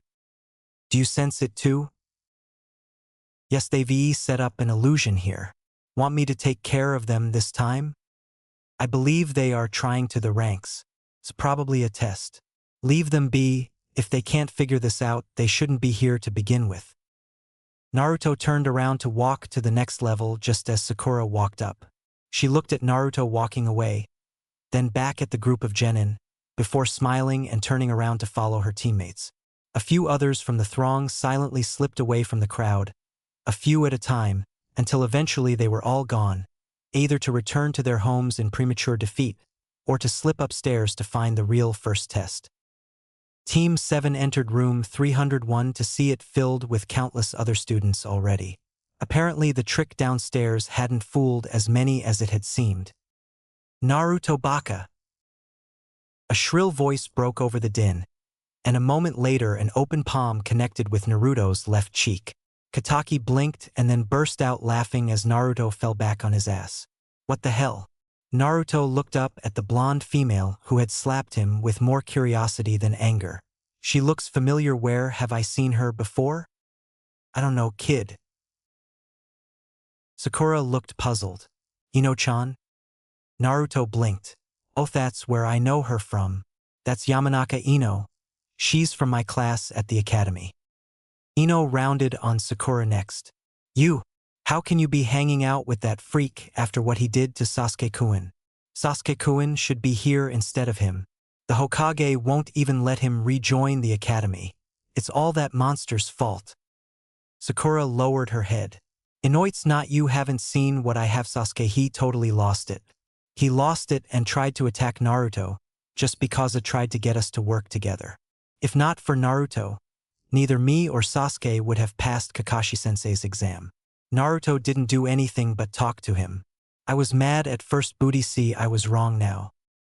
Ino was staring open-mouthed at Sakura, as if she'd grown a second head. You has that freak brainwashed you or what? He's not worth. Ino stopped suddenly as Sakura's hand connected with her cheek. Sasuke's not worth it, Ino. Get over him. Stop taking things out on Naruto. None of this is his fault. Ino seethed for a moment, then stormed away. Two guys walked up as Ino was storming off, one munching a bag of chips, the other with his hands in his pockets. What was that about? The thinner of the two looked at Naruto, who was back on his feet by this time, and Sakura with a look of part indifference, part curiosity. Nara, Shikamaru, and Akamichi Chujituo, more students from my academy class. They made it here too. She had an issue with something she thought I was responsible for. Don't worry about it. Shikamaru just shrugged. Chuji looked like he was about to say something, but was interrupted by another outburst from the crowd. Found you. Another team walked up, including the one who had shouted, a rather animalistic-looked boy with a small dog sitting on top of his head. Well, looks like everyone is here. Inuzuka Kiba, another rookie genin. The second boy in the group was silent, and merely nodded at them. His face was almost completely covered by a high collar and a pair of sunglasses. Aburame Shino doesn't talk much. Never really talked to me at all. The third teammate was a girl, who was rather quiet, with dark purplish-colored hair and white eyes. Hello. And Hyuga Hinata, did everyone make it to these exams? I thought they were supposed to be selective about who got in. Shikamaru voiced what Naruto had been thinking. Geez, you guys too? All 9 of the rookie genin taking the exams. I wonder how far we'll get. Kiba wondered aloud, rather loudly I might add. Hey you guys, you should probably be a bit more quiet. Another Konoha genin approached, though no one recognized him. You guys are rookies, right? Screaming like schoolgirls. Geez, this isn't a picnic. He pushed his glasses up against his eyes. Ah well, can't really blame you, I was the same way my first time. I'm Kabuto, by the way. Sakura smiled. This is your second time here? My seventh, actually. Alright, quiet down all you worthless runts. In a puff of smoke, a group of instructors appeared at the front of the room. The one in the front spoke up. Thanks for waiting. I'm Marino Ibiki, your examiner for the first test of the Chunin exams. Anyone who disobeys me will be failed immediately. Ibiki went on about the rules of the test for some time until finally his small army began handing out papers. Naruto smirked as he was pointed to a seat near the center of the room. And next to Hyuga Hinata. She'll easily be able to read the others' papers without notice. I'm set in this. I'll feed Kataki the answers too, but what about Sakura? Yes, that will work. Naruto formed a few signs under the table and silently summoned a clone, just out of sight of the other proctors, and it quickly takes on a similar appearance to the others. As Naruto stealthily copies answers from Hinata's paper, he begins preparing for the next step in his plan.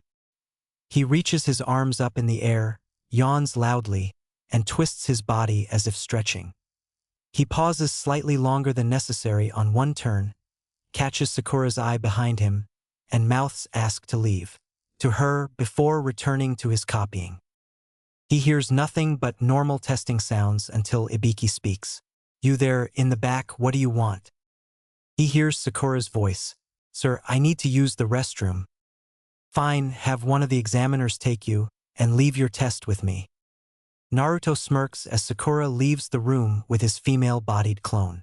Once they were well out of range of listeners, Naruto begins feeding questions and answers back and forth to Sakura through his mental link to the possessed clone, possessed by Ranma in this case, but that's not really relevant. It wasn't long after Sakura's return that Team 7 had filled out all of their respective tests completely. It was about 15 minutes after that the examiner stopped them again. Akui will now start the 10th question. Many in the room looked nervous. A few smirked. The rest seemed fairly indifferent. Before we get to it, I'd like to go over the added rules for this question. These are the rules. Ibiki was smirking as he continued. For this question, you must decide if you will take it or not. A girl Naruto didn't recognize shouted from toward the back. Choose? What happens if we choose not to? If you choose not to, your points will be reduced to 0. You fail along with your teammates. Other mumblings and shouts rose up. What? Well then of course we'd choose to take it. Now the other rule, if you choose to take it and answer incorrectly, you will lose the right to ever participate in the Chunin exams again. Angry murmurs and outcries broke the silence. You guys are unlucky. This year it's my rules. But I'm giving you a way out. Those that aren't confident can quit and try again next year. Now. Those that do not wish to take it, raise your hand.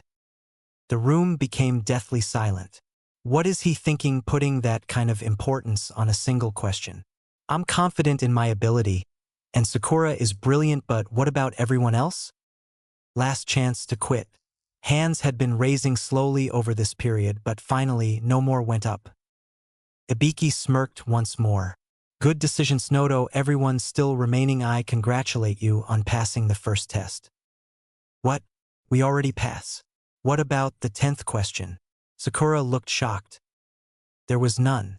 Or I suppose you could say the choice was the 10th question. So the first 9 questions were pointless. The same unknown girl shouted from the back. The first 9 questions served their intended purpose to test your information gathering ability. Ibiki continued explaining what most of those left had already figured out, that the test was designed to make them cheat, and that the 10th question was also to test their ability to make tough decisions. Finally, the speech was broken up by another person appearing in a flurry of movement through the window. A series of kunai flew outward, pinning a sign up behind her as she made her grand entrance. Both the sign and herself introduced her as the second test examiner, Mitarashi Anko. Now follow me. She looked around, then at Ibiki. You left this many? Bah, oh well. I'll at least cut them in half in the second test. Her maniacal grin gave a few of the testees doubts about whether her statement was in fact literal. The speech was broken up by another person appearing in a flurry of movement through the window. A series of kunai flew outward, pinning a sign up behind her as she made her grand entrance. Both the sign and herself introduced her as the second test examiner, Mitarashi Anko. "Now follow me." She looked around, then at Ibiki. "You left this many? Bah, oh well. I'll at least cut them in half in the second test." Her maniacal grin gave a few of the testees doubts about whether her statement was in fact literal. Anko led the Chunin hopefuls through the village, eventually stopping at an amazingly tall fence beyond which were the largest tree and thickest vegetation most of them had ever seen. "Welcome to the stage for the second test. Practice Arena 44, the Forest of Death." Creepy Naruto smirked. "I like it." Kataki nodded. Sakura's face told both she disagreed rather strongly with that particular sentiment. "Now before we start, I have something to pass out. You have to sign these waivers. There will be deaths in this one, and if you don't sign these, it'll be my responsibility." A few of the genin looked at Anko as if she'd grown a second head. Many smirked, confident they'd be the ones causing those deaths. The rest, probably the majority, were stony and calm. "I'll explain the test, and then you can sign it and check in at the booth behind me. Simply put, you will attempt the ultimate survival test. Around practice area 44 are 44 locked gates. There is forest and a river between each of those and the tower at the center, about 10 kilometers in. You will be fighting over these two scrolls, heaven and earth. There are no rules as to what you can use inside. Half the teams here will get the heaven scroll, the other half will receive earth scrolls. To pass this test, your team must make it to the tower with both scrolls. So half of us are guaranteed to fail." Naruto looked thoughtful. "But there's a time limit. This test will last 120 hours, exactly 5 days. 5 days? What about dinner?" Ino and Chuji interrupted. "The forest is full of food, just watch out for the man-eating beasts, poisonous insects, and poisonous plants. Half the teams passing is unlikely. You will be disqualified for several things. Not making it to the tower with both scrolls in time, losing a teammate or having a teammate killed. And one more rule, you must not look inside the scrolls until you are in the tower. So go exchange the forms for your scrolls and choose a gate to start." Anko turned around, but then looked back at the genin. "A final word of advice, don't die." Once all the participating teams were at their gates, the examiners spread out to unlock them. Team 7 along with almost 30 other teams vanished into the forest of death. Kataki, Sakura, did either of you bring any blank scrolls? Kataki shrugged. "I don't carry much." Sakura paused. "I may have one." "Why?" Naruto frowned and looked down at the earth scroll in his hand. "If things get too tough, I'd like to have a summoning ready to help out in a fight." Kataki laughed. "Are you really that worried, kid? You fought one of the 7 swordsmen of the mist just last month. Who could possibly take us down here?" Naruto was still frowning. "I know, but I just have a bad feeling about this exam. Some of these competitors just give me an eerie feeling."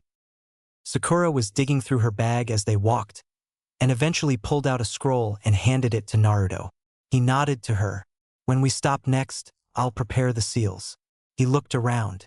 "We should be on our guard. There are almost 100 other genin in this forest, not to mention all the wildlife. We need to find another team to steal a scroll from, and look for something to eat. I don't know these plants and animals well enough to know what's safe. None of this is normal for the forests outside the village." Kataki smirked and then dropped out of sight as a fox appeared in her place, small, about the size of a house cat, and with the normal one tail instead of the multiple that her true form had. The fox darted into the woods and out of view. Naruto shrugged and sat on a root to wait and began to draw the appropriate seals as he did. A few minutes later, the fox reappeared and shifted into Kataki once again. "There are plenty of berries in these woods. I smell no toxins in them. I also found a deer. It's dead now. Let's go, we can store the food for later. I'm sure one of you has a storage scroll?" Naruto nodded and pulled one out, then followed Kataki into the wood the direction she had come from. Sakura began gathering up the berries Kataki mentioned while Naruto used a kunai to skin and cut the deer. Naruto was just finishing wrapping the meat to store when he heard brush moving in the woods behind him. He spun, drawing a kunai. Kataki and Sakura reacted almost as quickly, Sakura's hands moving into a series of seals, pausing on the last, and Kataki drawing a kunai before stepping up behind Naruto.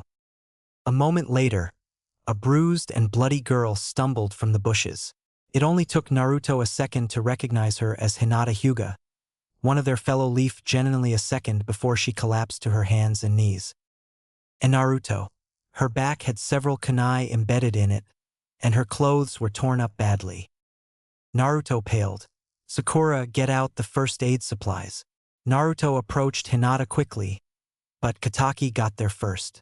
She knelt in front of the wounded genin as Sakura brought up the first aid supplies. As she turned to grab a roll of bandages, the wounded Hyuga rose up and stabbed a previously hidden kunai deep into the back of Kataki's neck. She disappeared in a puff of smoke a moment later, and both Naruto and Sakura had kunai held at vital points less than a second later. You aren't Hinata. It wasn't a question. Naruto's face was angrier than it had been since the night he killed Mizuki. The apparent Hyuga's form suddenly changed into that of a tall female wearing a stone village headband. That was a stupid both. Naruto nodded to Sakura as he formed the seals for his shadow clones, and 5 appeared. One more appeared behind the captured Nin, and quickly became Kataki. Now 2 kunai from a very angry shapeshifter, and a nearly as angry pink-haired kunoichi, were pressed to the girl's throat. Naruto continued, scowling, you really should find out more about your opponent's capabilities before pulling a stunt like that. His expression softened a little. Still, ho'd you even know we'd react towards Hinata? The girl's eyes darted around the clearing. Saw you in the first test. She let you cheat. Naruto sighed. I'm going to assume you aren't the one who has your team scroll just in case they'll Kataka check her. Meanwhile, Naruto looked out into the woods surrounding them and spoke loudly. I know you are watching. Reveal yourselves and hand over your scroll right now, and we'll let you walk away. At least then you have a chance to recover against another 2 teams. Stay hidden, we kill this girl right here and you lose by default. Then we'll come for your scroll anyway. Naruto waited. Do you actually intend to do it? If I have to. They'll listen to reason, though. They may try to attack us again once they get away, but they'll listen to me for now, I think. Naruto was right. A moment later, another figure appeared from the ground, literally rising out of the dirt. All right, here. He held out a small scroll, which one of the 5 clones took and held up to show the real Naruto. He scowled. An Earth scroll. Still, the more we have, the fewer there are to go around, so the less competition later on. Plus, we could use it as a bargaining chip if we're in a tough spot. The fox is right. You should ideally take the scroll and finish them off. Asterisk no. Let them leave. They're not a threat, and Naruto did say he'd let them leave. There's no reason to kill them. Asterisk. Enough. I'm going to let them leave for now. Naruto nodded to the 2 to leave, and Sakura released the girl. She approached her teammate. A split second before Naruto heard an attack coming in from behind. He blocked the 3rd genin's kunai with his own and delivered a powerful blow to his stomach. 4 of Naruto's clones had drawn and fired their spirit bows before the attacker could react, further killing him near instantly as the 4 arrows pierced him clean through in the chest and stomach, from various angles. The 5th clone vanished in smoke, and the other boy buried a kunai in its back and then dove towards Naruto, his hands going through seals quickly. The girl turned on Sakura and Kataki, equally fast, and a moment later a gust of wind knocked the 2-leaf kunoichi off their feet. Naruto fared better, 2 of his clones charging the attacker as Naruto himself concentrated on dodging the earthen spikes hurled at him from the ground beside the boy's feet. The 2 other clones remained in their current shape, but become Ranma and Yuryu, respectively, and Ranma launched himself toward the back of the girl, bombarding their teammates with gusts of wind, trying to knock her out. She dodges his first blow, ducking under it, but by the time she can counterattack, it's over. Both Sakura and Kataki are at her throat with kunai. Kataki stabs her leg with a kunai, before watching Sakura plant one in her palm. By this time, Naruto had managed to fell the last member with an arrow to the arm. Neither would be using any techniques anytime soon. Naruto scowls at them. You should have listened. Sometimes it's a ninja's job to know when not to fight. Now you'll have to try to escape this forest alive despite your injuries. Goodbye. Naruto was already walking away as he made the last comment, and his clones and allies all followed behind him. Sakura shot a last look at the two wounded genin before following Naruto out of the clearing, pausing only long enough to grab the storage scroll with their gathered food. Naruto, Kataki, and Sakura were sitting around a small fire that night. Naruto was staring at the ground, obviously upset.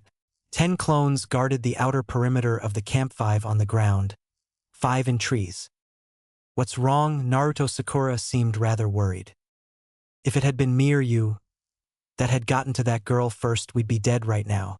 We were saved by pure luck. I'm not strong enough yet, so I'm going to try the summoning again.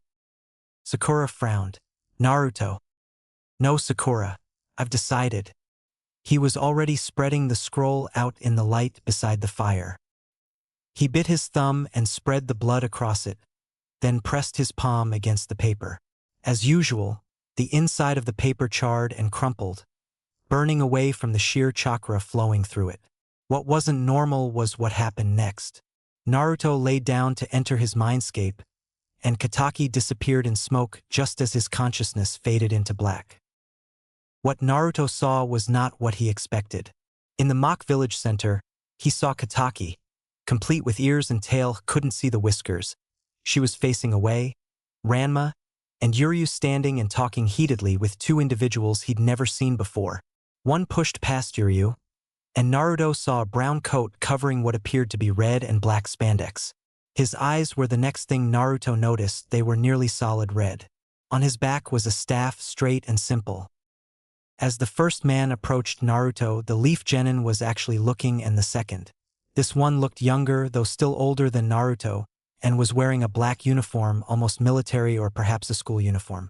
Again, the next thing Naruto noticed was his eyes, or specifically, one eye. One of the boy's eyes was lit up with the silhouette of what appeared to be a bird in flight. Both began talking almost at once. Where am I? This isn't New York. What is going on here? Where have you brought me? And how? Naruto sighs. I'll explain everything, but first, would you both mind telling me who you are? As the first man approached Naruto, the leaf genin was actually looking at the second. This one looked younger, though still older than Naruto, and was wearing a black uniform, almost military or perhaps a school uniform. Again, the next thing Naruto noticed was his eyes, or specifically, one eye.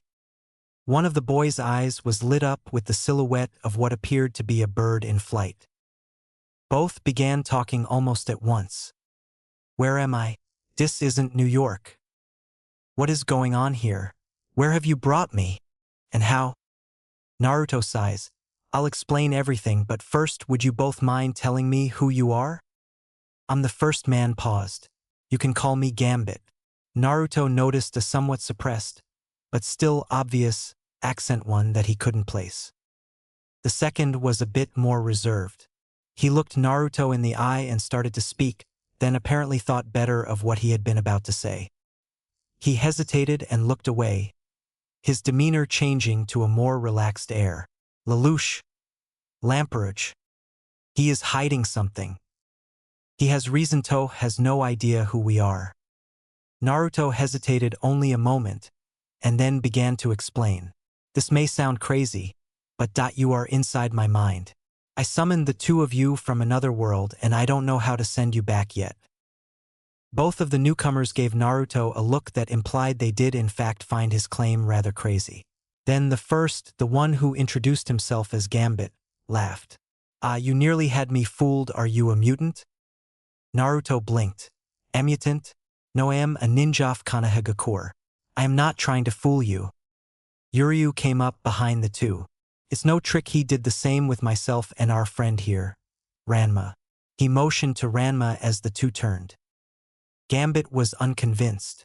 He countered by motioning toward Kataki, now standing off a little to his right, Naruto's left. You take me for a fool. The girl has a tail. Yet you say she not a mutant? Naruto hesitated. No, I am not even sure what you mean by a mutant. Kataki Isuela demon. The nine-tailed demon fox. Lelouch simply listened at first. He glanced toward the girl Gambit mentioned and looked in her eyes. He spoke in a casual tone, but obviously expecting to be obeyed. Tell me what is really going on here. Kataki grinned exactly what the kid said. Not that I blame the two of you for doubting the situation. Lelouch was shocked. He scowled. I command you to answer me. Pataki's grin never faded. Look, kid, whatever authority, power, or right you think you have, it doesn't apply here. This is Naruto's Minden here, he's a god. He could turn you into a rabbit if he wanted to. This wasn't strictly accurate, but Lelouch certainly couldn't be expected to know the mechanics of how a mindscape worked in an alternate dimension. To be fair, even Naruto didn't realize Kyuubi was lying. He could easily alter their surroundings, or alter his own self inside the mindscape, even manifest unusual abilities he didn't really possess, but he could no more change the other inhabitants themselves than he could do in the outside world. Gambit had closed his eyes and put a hand to his temple. Mon Diutis is real? I don't think you be telling me lies. If you do, you'll regret meeting Gambit. I'm no good enemy to have, Mon Ami. Lelouch was silent, obviously deep in thought. Since neither newcomer seemed to have any further objection, Naruto began explaining, as he did with Ranma, more about himself. He explained his unusual condition as a Jinchuriki, about the night he'd become a ninja and the day he'd accidentally summoned Yuryu, and then about his plan to figure out more about the technique he'd used. He talked about his training with Ranma as the result of that plan, and finally how he'd somehow summoned the two of them at once. Finally, he told the two newcomers about the deal he'd made with the others. More or less free reign in a shadow clone, in exchange for their help in various areas of his life as a ninja. He acknowledged that the deal would benefit him more than it would them, but also that it was the best he could do until he returned them to their own worlds, a feat he couldn't yet accomplish. Lelouch seemed to accept the offer without much hesitation. Gambit was only slightly slower to accept. If we gun work with each other, Mon Ami, perhaps you should know a bit mo about Madeline's. Gambit gave a theatrical bow and continued. The infamous Remy LeBeau. I am the best at what I do, that is, procuring items that my employers find to be of some value. I suspect one such as yourself would also find my skill with the bow staff to be most useful. I have one other unique gift I believe would also serve your purposes well, though it be best shown not told. Naruto looked to Lelouch, who was still frowning somewhat. He paused. I'm just a student. I really have nothing to offer you besides my mind, which, if I do say so myself, is formidable. Naruto looked at Lelouch, hiding his suspicion well. Specifically, he glanced at the strange eye the boy had, and thinking of how he'd demanded Kataki's obedience before. Do you trust him? Not entirely, but there's little I can do but be careful around him. I can't send him away, and I won't imprison him in my mind unless he shows he can't be trusted. Kyuubi growled mentally. It's these times when I think you are too moral for your own good. Perhaps, but I wouldn't be me if I changed that. Alright, I'll allow both of you to freely enter the outside world. Naruto was growing to hate exiting the mindscape. He couldn't get used to the experience, which was somewhat like waking up from sleep, but far more disorienting and, at least compared to his own sleep habits, far slower. He slowly got his bearings and regained his faculties and then stood up. Sakura was looking at him with an expression of mild concern and curiosity on her face. Well, Kataki was already back in the shadow clone she normally occupied, but apparently hadn't explained anything. There were two of them this time. I don't trust the younger one. He's rather well, you'll see when he joins us. Naruto silently summoned 4 clones, and like clockwork, they began to change shape, first Yuryu, then Ranma, and then Gambit, and finally Lelouch. The boy looked toward Kataki, directly beside him, and said something Naruto couldn't quite hear. Kataki's eyes glowed momentarily, and then nothing happened. At least for the moment. A second after that, Kataki shook her head, let out a fox-like growl, and leaped at Lelouch, drawing a kunai in midair. There was a flurry of movement, And before Naruto or Sakura knew what had happened, Lelouch had a kunai buried in his clone's head and disappeared, and Kataki was being held against the ground by Ranma and Yuryu. Gambit was simply watching with a look of mild interest on his face. "I'll kill him. Send him back out here so I can tear him limb from limb."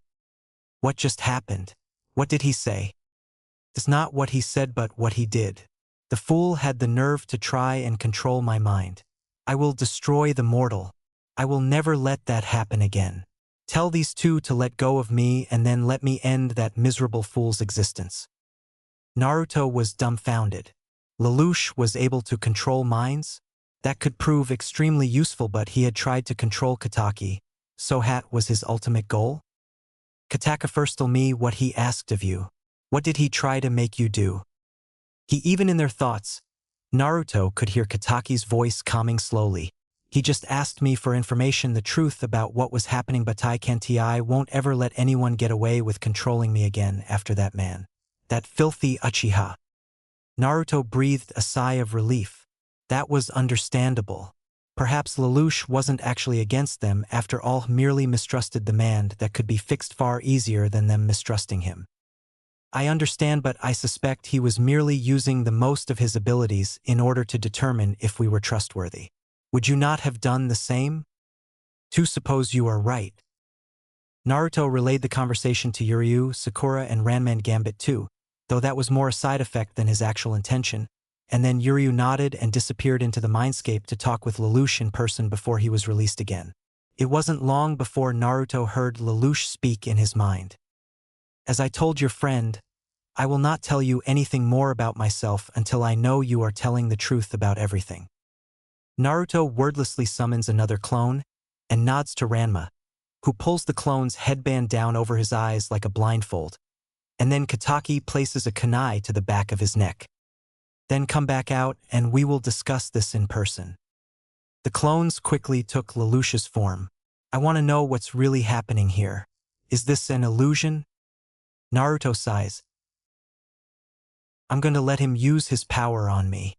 If he tries anything weird, slit his throat." "What?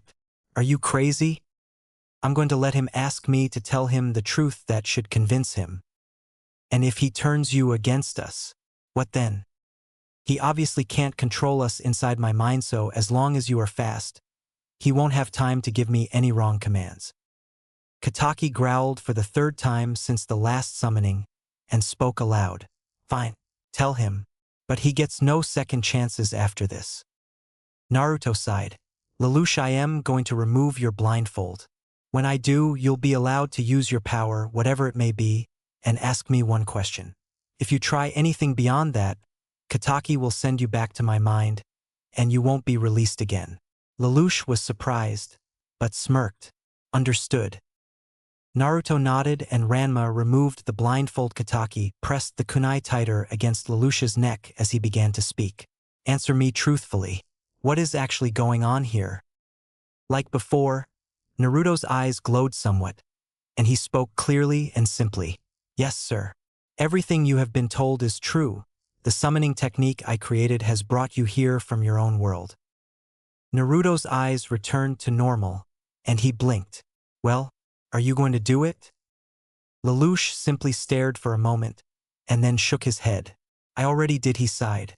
"I suppose it would be in my best interests to help you succeed, so that I may return to my own world. This ability of mine's called a Geas. I can command anyone, with only 2 exceptions I've found yet." He shot Kataki a look. "To do anything I wish, but only once for each person. I need direct eye contact, and I can no longer turn off my ability. Any command I give with eye contact will be followed." Naruto saw a spark of guilt in his eye. Naruto grinned. "That sounds tremendously useful. Does the control extend beyond the time the command is given? Meaning, can you command someone to never do something again, or to always do something?" Lelouch was smirking again. "I can." "What about programmed obedience?" Lelouch started to speak, and then blinked. I hadn't thought of it before. He claims to have a formidable mind and never considered the ramifications of his talent. He has an easy out to the only limit he mentioned and never used it? Apparently, even the most brilliant mind can make mistakes like luring a pack of demons into a crowded city. Yuryu was silent for a moment. Fair enough. Naruto looked at Sakura, who was watching this whole spectacle with wide eyes. She didn't know anything about Gambit, but even the first boy was impressive enough, then to Kataki. He sighed. Well, the three of us should probably get some rest. Who wants the first watch? It wasn't very long before they got their next taste of action. Yuryu, Sakura, and a normal shadow clone were watching the camp, about 3 hours before sunrise, when there was a sound in the distance, which could only be described as a blood-curdling scream. The shadow clone almost immediately disappeared, waking Naruto with a start, and he was up almost instantly. The clone had given him its knowledge, and so he knew the scream had come from the direction of the tower and probably less than 400 yards away, so more than halfway to the tower from their current position. He looked at Sakura. Are you okay to move out? The pink-haired Kunoichi nodded. Hi, I can be ready in just a minute. Sakura quickly sealed their very limited camp supplies into a storage scroll. Naruto hadn't yet bothered to master even such a commonplace technique among his other more combat-related training, and followed Naruto toward the noise. Yuryu took the rear, ready to form his bow if needed, and generally alert. As they ran, Naruto formed another 3 clones, each of which shaped itself into one of his 3 combat experts: Ranma, Gambit, and Kataki. Lelouch remained inside the mindscape, although he couldn't be physically killed. He saw no need to risk physical pain if it wasn't necessary, and he couldn't help any better outside Naruto's mind than in it. It took the group very little time to reach the source of the scream, and they heard another halfway there. The group of 6 saw a fire, and as they hid in the shadows around the campsite, it was obvious what had occurred. 2 crushed and mangled bodies were coating the ground with blood. In the clearing were 4 people. 2, almost outside the light themselves, were stationary, unmoving, and looked terrified. The third was holding a kunai in a battle pose, and looked almost as frightened as the first 2. He stood opposite them, and more importantly, opposite the 4th persona, red-haired ninja with wild, murderous eyes. He had a large gourd on his back, and seemed to be controlling a large amount of sand. He seemed to be completely still, but anyone could tell it was he that controlled the sand, because of the way it formed around him, shielding him from attacks that hadn't even been launched yet. Naruto and the others watched with varying amounts of disgust and horror as the sand surrounded the last combatant quickly, and he was crushed, with only the final utterance of sand coffin to serve as a warning of the attack. The red-haired Nin had a maniacal gleam in his eye as he turned and walked away. His sand dropped something into the other boy's hand. A boy that wore dark, solid black clothes and face paint. He put it into a bag, and Naruto saw at least 4 more scrolls inside. Kamathi must be collecting extras on their way. Well, good, less competition for us. If we take them out now, it's be easier later on. They are obviously strong to collect those scrolls. Naruto frowned. There is something strange about that boy. Besides the maniacal look? If they hadn't been hiding, Naruto would have face-bombed.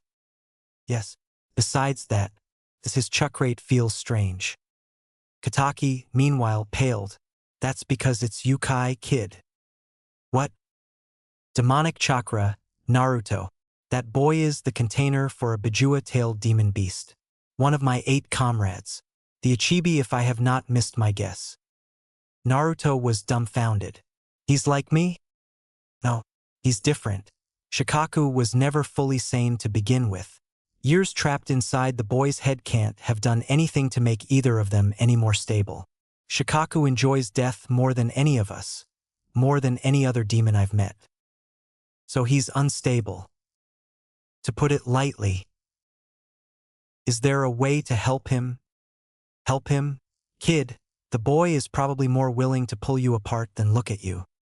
I won't abandon someone else to my fate, and worse if what you say is true. If you could find a way to suppress or remove Shikaku, you could help him. Or if you could help him to assert control over the demon, but that wouldn't be easy. Shikaku is far weaker than me, but fighting control that's been in place so long would be difficult. Fine, I won't try anything yet. But I'm not going to kill him. I don't want to give up on him yet. You grow attached far too easily, kid. You at least intend to take his scrolls? We aren't guaranteed to find another team with the right scroll anytime soon. Lelouch should be able to take care of them alone. And oh, I think this will be a good test. I want to fight him alone. If he's too powerful, Lelouch can step in. What about the others? We'll see how they react. Naruto stepped out into the clearing without any further discussion. Hey! The other two turned first. The black-clothed boy spoke. Who are you? Runt? The girl seemed about to speak when she was interrupted by the third, red-haired boy. Shut up.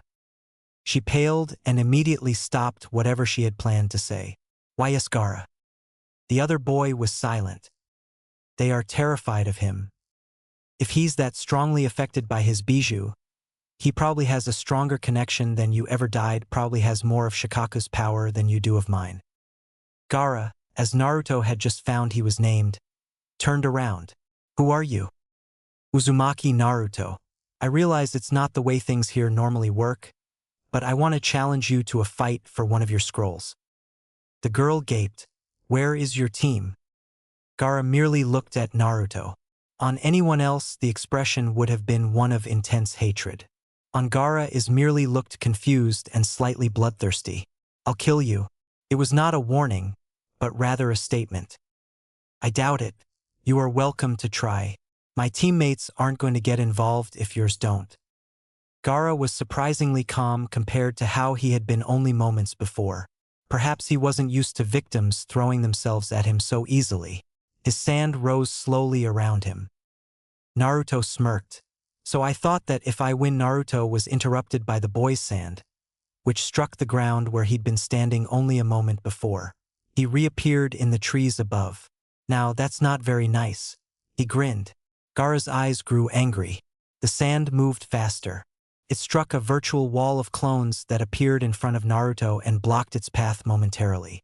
When the smoke cleared from their disappearance, Naruto was behind Gaara. He struck quickly, aiming for the neck, intending to knock him unconscious. When the sand intercepted his fist without so much as a twitch from Gaara, his eyes widened in surprise. Shit. He threw himself backward into a flip as the sand came after him again. He wasn't quite fast enough. The sand hit him like a giant fist, hurling him into a tree. He scowled. He stood slowly and growled.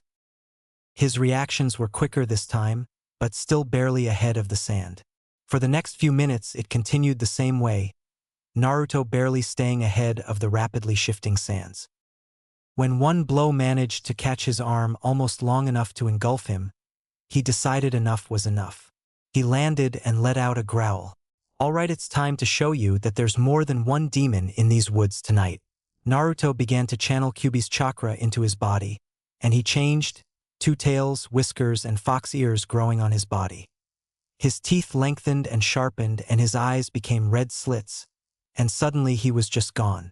He reappeared above Gaara and spun his foot downward, smashing against the same defense as before.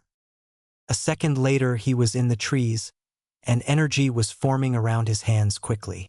He shaped the energy, now pure red, into the familiar form of Yuryu's, now his bow, and loosed an arrow toward the sand user. The sand intercepted the attack before it even got close. It then pierced directly through the wall of sand, and struck Gaara's left shoulder hard enough to send him stumbling backwards. His eyes widened in shock as blood flowed freely from the wound. He reached up and felt the blood with his right hand and brought it in front of his face. Blood. This is me blood. Gaara was obviously beginning to lose it. Mother wants your blood. The boy was clearly deranged, and Naruto decided not to postpone things any longer. He'd tested his limits without Kyuubi's power, and it wasn't enough. With her power, he could rival at least another Jinchuriki, and that showed him enough. A third tail grew beside the first two, and when Naruto struck again it was with such speed that only Ranma and Kataki could see him. His next blow struck Gaara's sand and continued straight through it, the energy from his bow coating his arm and making it stronger. He hit Gaara hard in the stomach just after the energy dissipated, and the shinobi went down hard, coughing up blood and falling backward unconscious with only one direct blow. Naruto watched the sand around him fall still and slowly move back inside the gourd on his back. Naruto dusted himself off and looked at the other two. Sumi scroll? The boy was clearly deranged, and Naruto decided not to postpone things any longer. He'd tested his limits without Kyuubi's power, and it wasn't enough. With her power, he could rival at least another Jinchuriki, and that showed him enough. A third tail grew beside the first two, and when Naruto struck again it was with such speed that only Ranma and Kataki could see him. His next blow struck Gaara's sand and continued straight through it, the energy from his bow coating his arm and making it stronger. He hit Gaara hard in the stomach just after the energy dissipated, and the shinobi went down hard, coughing up blood and falling backward unconscious with only one direct blow. Naruto watched the sand around him fall still and slowly move back inside the gourd on his back. Naruto dusted himself off and looked at the other two with a smirk. Sumi scroll? Naruto's smirk grew stronger as he saw the look of terror to appear on the two sand nin's faces. It rapidly vanished when it became apparent that they weren't looking at him, but something behind him. He didn't have time to turn back around. He heard a shout, "Naruto!" and barely had time to place Sakura's voice before he was thrown forcefully through the air. His head struck a tree, and as his vision blurred, he saw the others leap into the clearing in front of some large thing. The last thing he saw before blacking out was that whatever it was growing. Asterisk Naruto. Naruto, get up, damn it. Asterisk. Naruto couldn't think clearly. What's happening? We need your help over here. We're getting slaughtered. Naruto stood slowly, shaking his head to clear it. The memories before he was knocked out hit like a flood. He looked around, seeing a towering beast off some distance from him. It looked like an enormous, rather overweight badger. Its body appeared to be made of sand, and almost every tree between it and Naruto was destroyed or knocked over. It was facing almost away from him, and let out a massive roar as something underneath one of its feet exploded, blowing off a good portion of its foot. Naruto was shocked when it began to topple over, but then quickly recovered as its foot reformed from more sand. A bright energy arrow streaked through the air and struck its face, blowing a significant hole in its cheek, but that too reformed from sand in only seconds. Naruto, I need more chakra. What's happening? How long was I out? Just do it. You were only out a few minutes, but we can't use my chakra unless you release it. Naruto shook his head again and went into action. He subtly opened the gates on his extra chakra reserves, letting it flood him and the clones as first one, then two and finally three tails appeared, along with the other fox-like qualities he always gained when drawing on Kyuubi's chakra.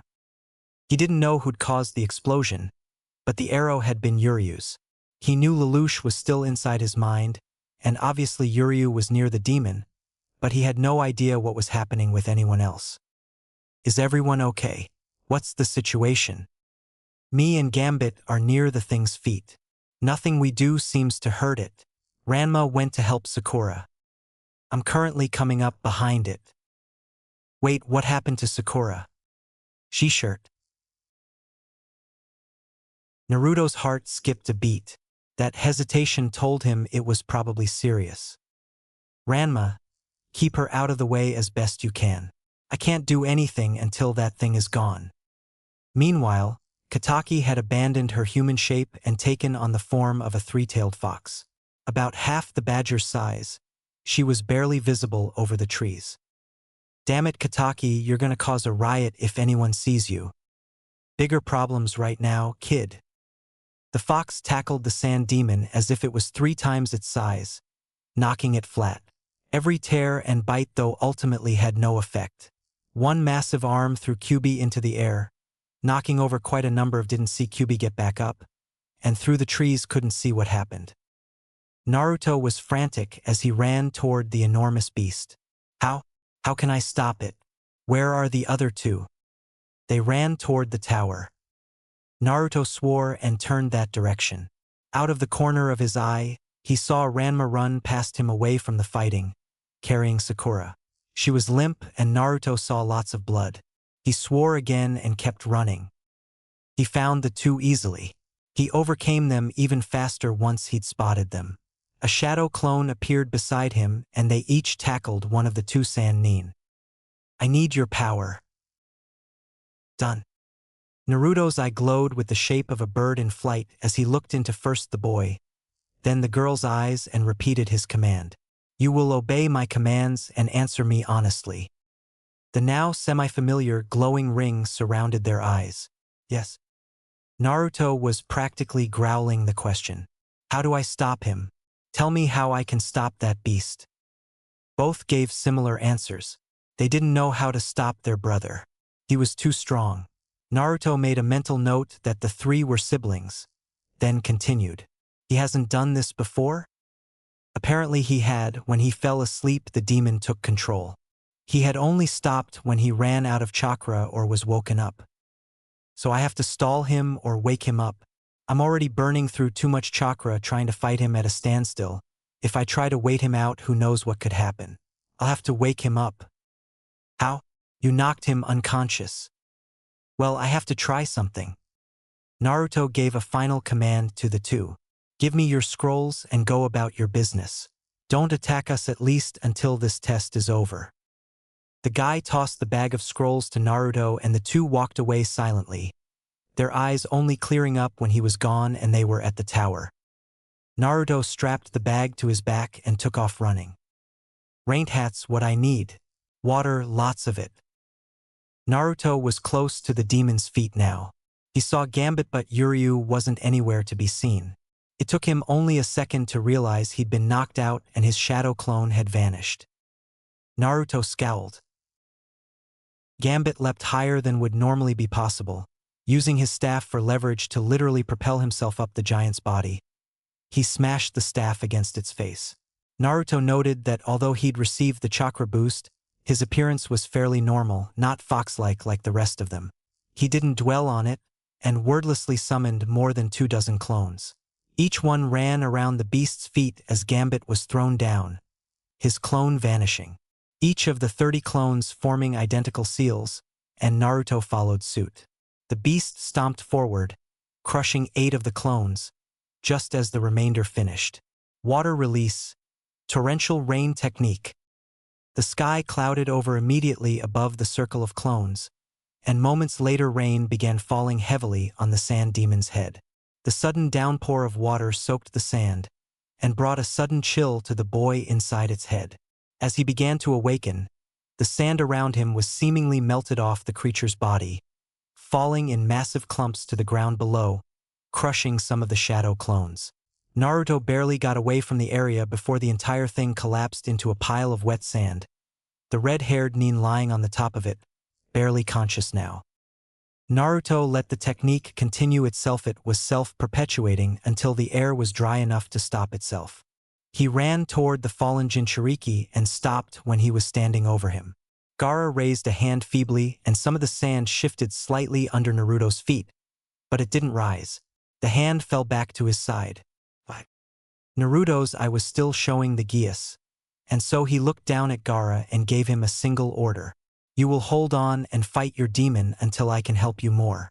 Gaara's eyes glowed, and he merely looked back at Naruto silently. Naruto hoped that would be enough to keep him sane until he had a better way to help the abused genin. Naruto didn't particularly want to have to face this boy again, but he knew if he was eliminated he'd potentially lose his chance to help. So he dropped 2 of the scrolls he'd taken beside him in the sand before running toward the place he'd last seen Ranma. He quickly found him and Sakura near the tower. Ranma was kneeling over her and putting pressure on a large wound in her stomach. Naruto swore. He examined her wounds and quickly came to the realization that there was nothing he knew that could help with wounds like these. The bruised and battered Kataki walked up behind him. Kataki, can you do anything for her? I don't know. My chakra might be able to jumpstart her system into healing itself, but it could just as easily kill her. Please, try, do something. She's my teammate and my friend. I'll try, but it's gonna hurt both of us. Brace yourself. Kataki knelt beside the girl and began pulling chakra through the connection of their minds. Naruto felt the drain and let it go. A moment later his world became pain, as virtually Kyuubi's entire available reserve flooded his coils, forcing them to expand many times their size. He almost blacked out as it felt like his head and body were both put under countless jackhammers. Finally his breathing calmed as he felt the pain subside. He realized Ranma's clone had vanished, probably due to the drain on their system. Already though, he felt his reserves refilling from the remainder of Kyuubi's chakra. He looked up and saw Thief Kataki was still gritting her teeth and had her hands pressed to the skin just between Sakura's chest and stomach. A reddish glow surrounded her hands and eventually that too faded. Naruto nervously approached. When will we know if it worked? I don't know. It should become obvious within a few minutes. And if it didn't, she'll be too far gone to save by the time we can do anything else. Naruto scowled and threw his bag on the ground, pulling handfuls of scrolls out and tossing the unneeded ones in the dirt. He found one of the ones he needed and unrolled it, biting his thumb and pressing his hand against it along with a burst of his remaining chakra. Lelouch, do anything you can to find out if they can help Sakura. There was a pause. Asterisk Naruto. Asterisk. Just do it. Another pause. He can't help her. Naruto swore yet again and grabbed for another scroll. Kataki grabbed his arm. Stop it. If you keep this up you'll die of chakra exhaustion, and it's not helping her, and it's certainly not helping whoever you just pulled out of their world. Take her to the tower, they'll likely have medics there who can help her. This is a dangerous test after all. Naruto closed his eyes. After a moment he dropped the scroll. Fine. You get the supplies. I'll bring her to the tower. Naruto left the bag lying there and carefully picked up Sakura before running toward the tower as rapidly as he could. He can't help her. Naruto swore yet again and grabbed for another scroll. Kataki grabbed his arm. Stop it. If you keep this up you'll die of chakra exhaustion, and it's not helping her, and it's certainly not helping whoever you just pulled out of their world. Take her to the tower. They'll likely have medics there who can help her. This is a dangerous test after all. Naruto closed his eyes. After a moment he dropped the scroll. Fine. You get the supplies. I'll bring her to the tower. Naruto left the bag lying there and carefully picked up Sakura before running toward the tower as rapidly as he could. Sakura was being attended to by a medic named Irika, had retrieved after he'd appeared out of the scrolls. Naruto was pacing restlessly. Had he made it in time? Calm down. You did what you could. It's up to them now. I can't just stop worrying. She's my friend. She could die. Naruto, the medical techniques here are far more effective than what we have in my world, and I've seen people survive worse. She'll be fine. For now you need to come in here. Naruto looked around. No one was there. If anyone came in, they'd just assume he'd exhausted himself. So he lay back against the wall and sank into his mindscape. When Naruto's vision returns to him, he sees a man wearing a black tank top shirt and some type of bluish pants Naruto wouldn't have recognized if not for Yuryu's memories genes. His hair was short and dark, with an obvious 5 o'clock shadow on his face. His face was contorted in obvious anger. Why am I here? What have you done to me? Naruto frowned. I've summoned you here because I was trying to save a friend's life. I'm sorry. If I could return you now, I would. What have you done to my abilities? Naruto blinked. Abilities? I haven't done anything to you except summon you, but you can't use abilities on me because we are inside my mindscape. The man scowls. How did you trap me here? So Naruto explained, starting with simple introductions, then explaining how he'd created the technique, and finally why he'd ended up summoning him. So what's your story? The man has calmed down. My name is Gabriel Silla. I am evolved. I have many abilities that I have collected. I can naturally understand how things work, and can take others' abilities for my own by altering my body to match their mutations. Naruto gaped. Can you use your ability for other things? Or does it only work on understanding abilities? In a past life, I used my talent to understand and repair watches. It works for understanding the mechanics of how whatever I examine works, how to repair, how to alter, and how to undo or duplicate it. Yuryu coughed. Naruto, if I may speak to you for a moment. The two separated themselves slightly. This man is dangerous and unpredictable.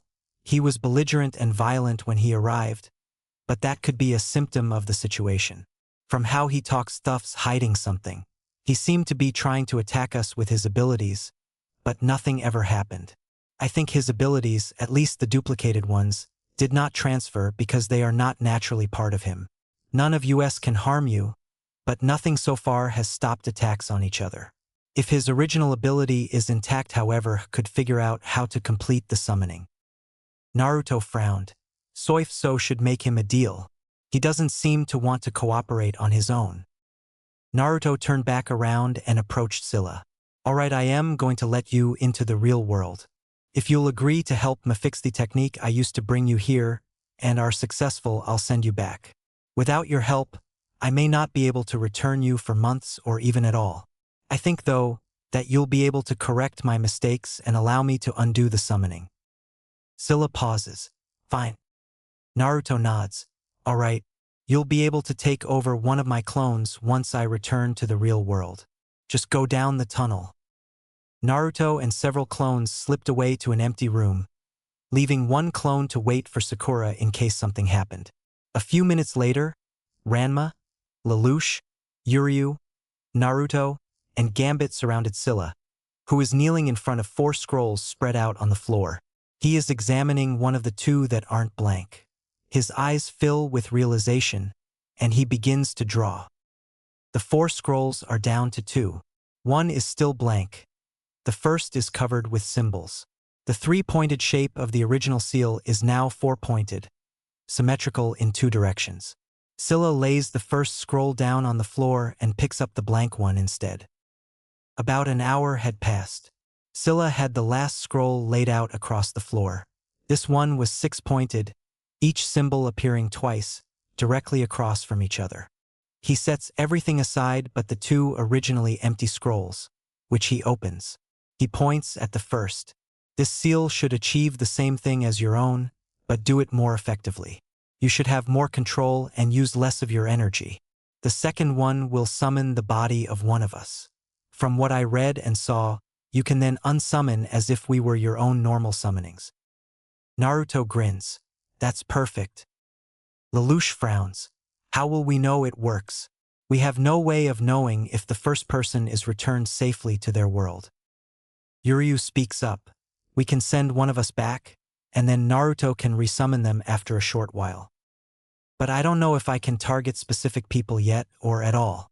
I don't want to summon anyone new until I know I can send them back either, so I can't really test that. Send me. We'll just have to take the risk.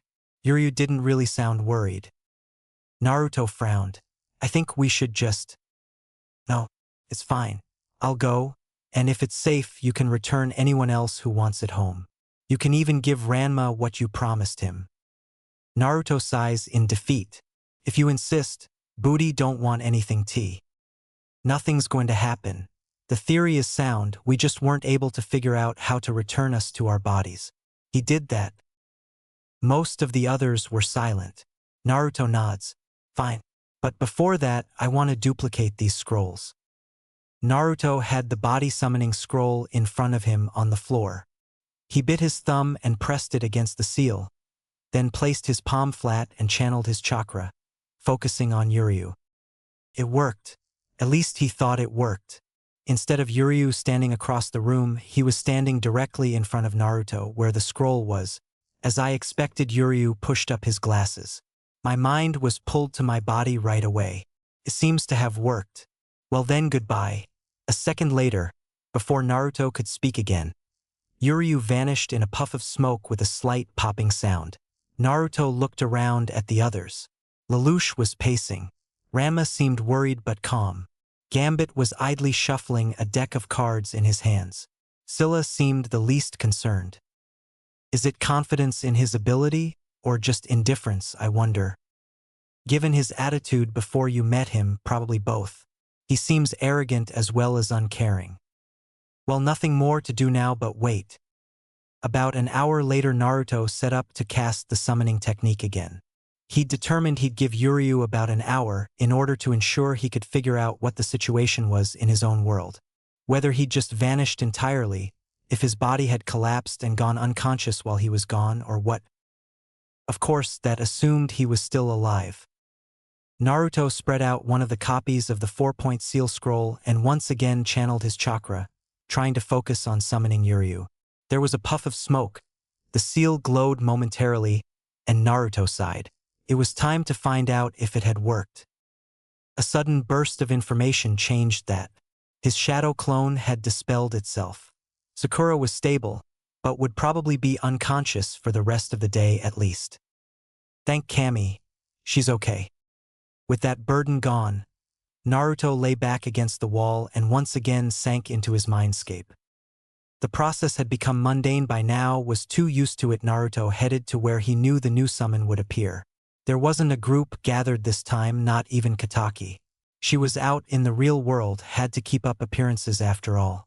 Naruto's eyes scanned the area. One person stood there and Naruto recognized him instantly. He'd spent years in his mindscape reliving Yuryu's life after all. He wore a black robe-like outfit and had a large sword strapped to his back, orange hair and sandals. Kurosaki Ichigo. Naruto frowned. So managed to target the right dimension but not the right person. Ichigo. The Shinigami turned around to face him. Who are you and how do you know who I am? And where am I? My name is Uzumaki Naruto. I'm a ninja, and I know who you are because of Yuryu Ishida. You are inside my mindscape because I summoned you here from your dimension with a summoning technique. I wasn't trying to summon you. I was trying to summon Yuryu, but I haven't quite perfected the technique yet. I summoned Yuryu first before I knew how to send people back. I sent him back about an hour ago. I was trying to bring him back to confirm it worked. Ichigo blinked. I'm inside your mind? Weird, but Yuryu hasn't been anywhere recently. He was with us the whole time. Ichigo starts to reach for his sword's handle. It would seem that the timelines of different dimensions do not necessarily line up. Lelouch was leaning against a nearby wall. Ichigo turned to look at Lelouch for a moment, then shrugged. And who are you? Lelouch Lamperouche. You actually believe this? Lelouch had an eyebrow raised. Ichigo shrugged again. This isn't the first thing this crazy to happen in my life. Believe me, it's not the first time I've been to another dimension either. Naruto laughed. Sounds familiar. You aren't the first one here who's gone through an unusual life.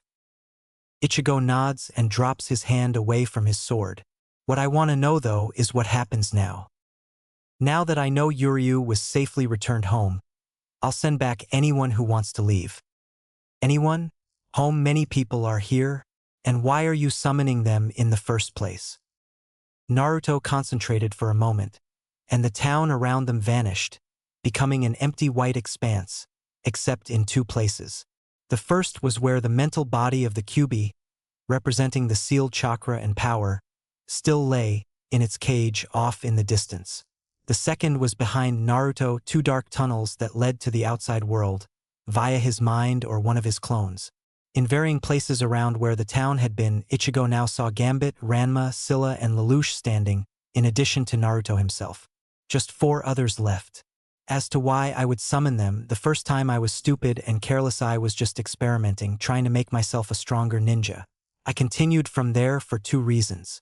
I wanted to perfect the technique so that I could return Yuryu to his world. I also found out that I can borrow abilities from, and be taught by, those I summon. I've tried to help them how I could in return, but without a way to send them home. Most just helped me so I'd be sure to stay alive long enough to finish the technique. Ichigo frowned. So you'll want my help? To do what? If you want, I'll send you back when I send the others. You shouldn't lose any time in your world. You said Yuryu was there the whole time. The others had gathered by now. Naruto noticed that sometime while he'd been speaking, Kataki had joined him. Kid, it occurs to me that there may be something special about this one Ichigo, right? You aren't like everyone else here. You don't use your human body to fight. Your body wasn't summoned with you, like everyone else, Butt hat's natural. For a soul reaper, the mind and spirit provide the power. It's entirely possible that Ichigo can manifest without a clone and train himself here without his work being lost in his own world.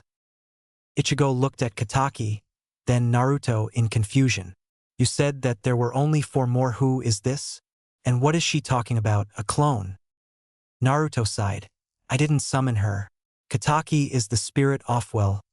Look behind you. Ichigo did, spotting the cage off in the distance. What the hell is that? When I was a baby, the 4th Hokage, my village leader, sealed a demon, the Kyubi no Kitsune, inside of me after it attacked our village and killed a lot of people. He couldn't kill it, so he sacrificed his life to have it sealed away. I found out later that the demon wasn't truly evil and had attacked our village because it was being controlled. I freed the spirit of Kyubi and allowed it to take control of one of my shadow clones, which is a technique I have that allows me to make copies of myself, but they can generally only survive a single solid hit. In exchange, Kyubi gave me the ability to heal, granted me access to its power, and granted me the ability to change my appearance. That spirit took on a human name and form, and the result is Kataki here. I've been hated my whole life, and even had people try to kill me, because everyone is terrified of the demon sealed inside Mavi. Spent most of my life trying to be acknowledged for who I am. Instead of what happened to me as a child to prove I can become a good ninja and become the next Hokage. Ichigo looked somber. A demon. He glanced around at the group again. Alright, I'll help you. I have to get stronger to beat Aizen, and if I can train here, then it may give me more time before I have to face him. Naruto grinned. Alright then, let's get started.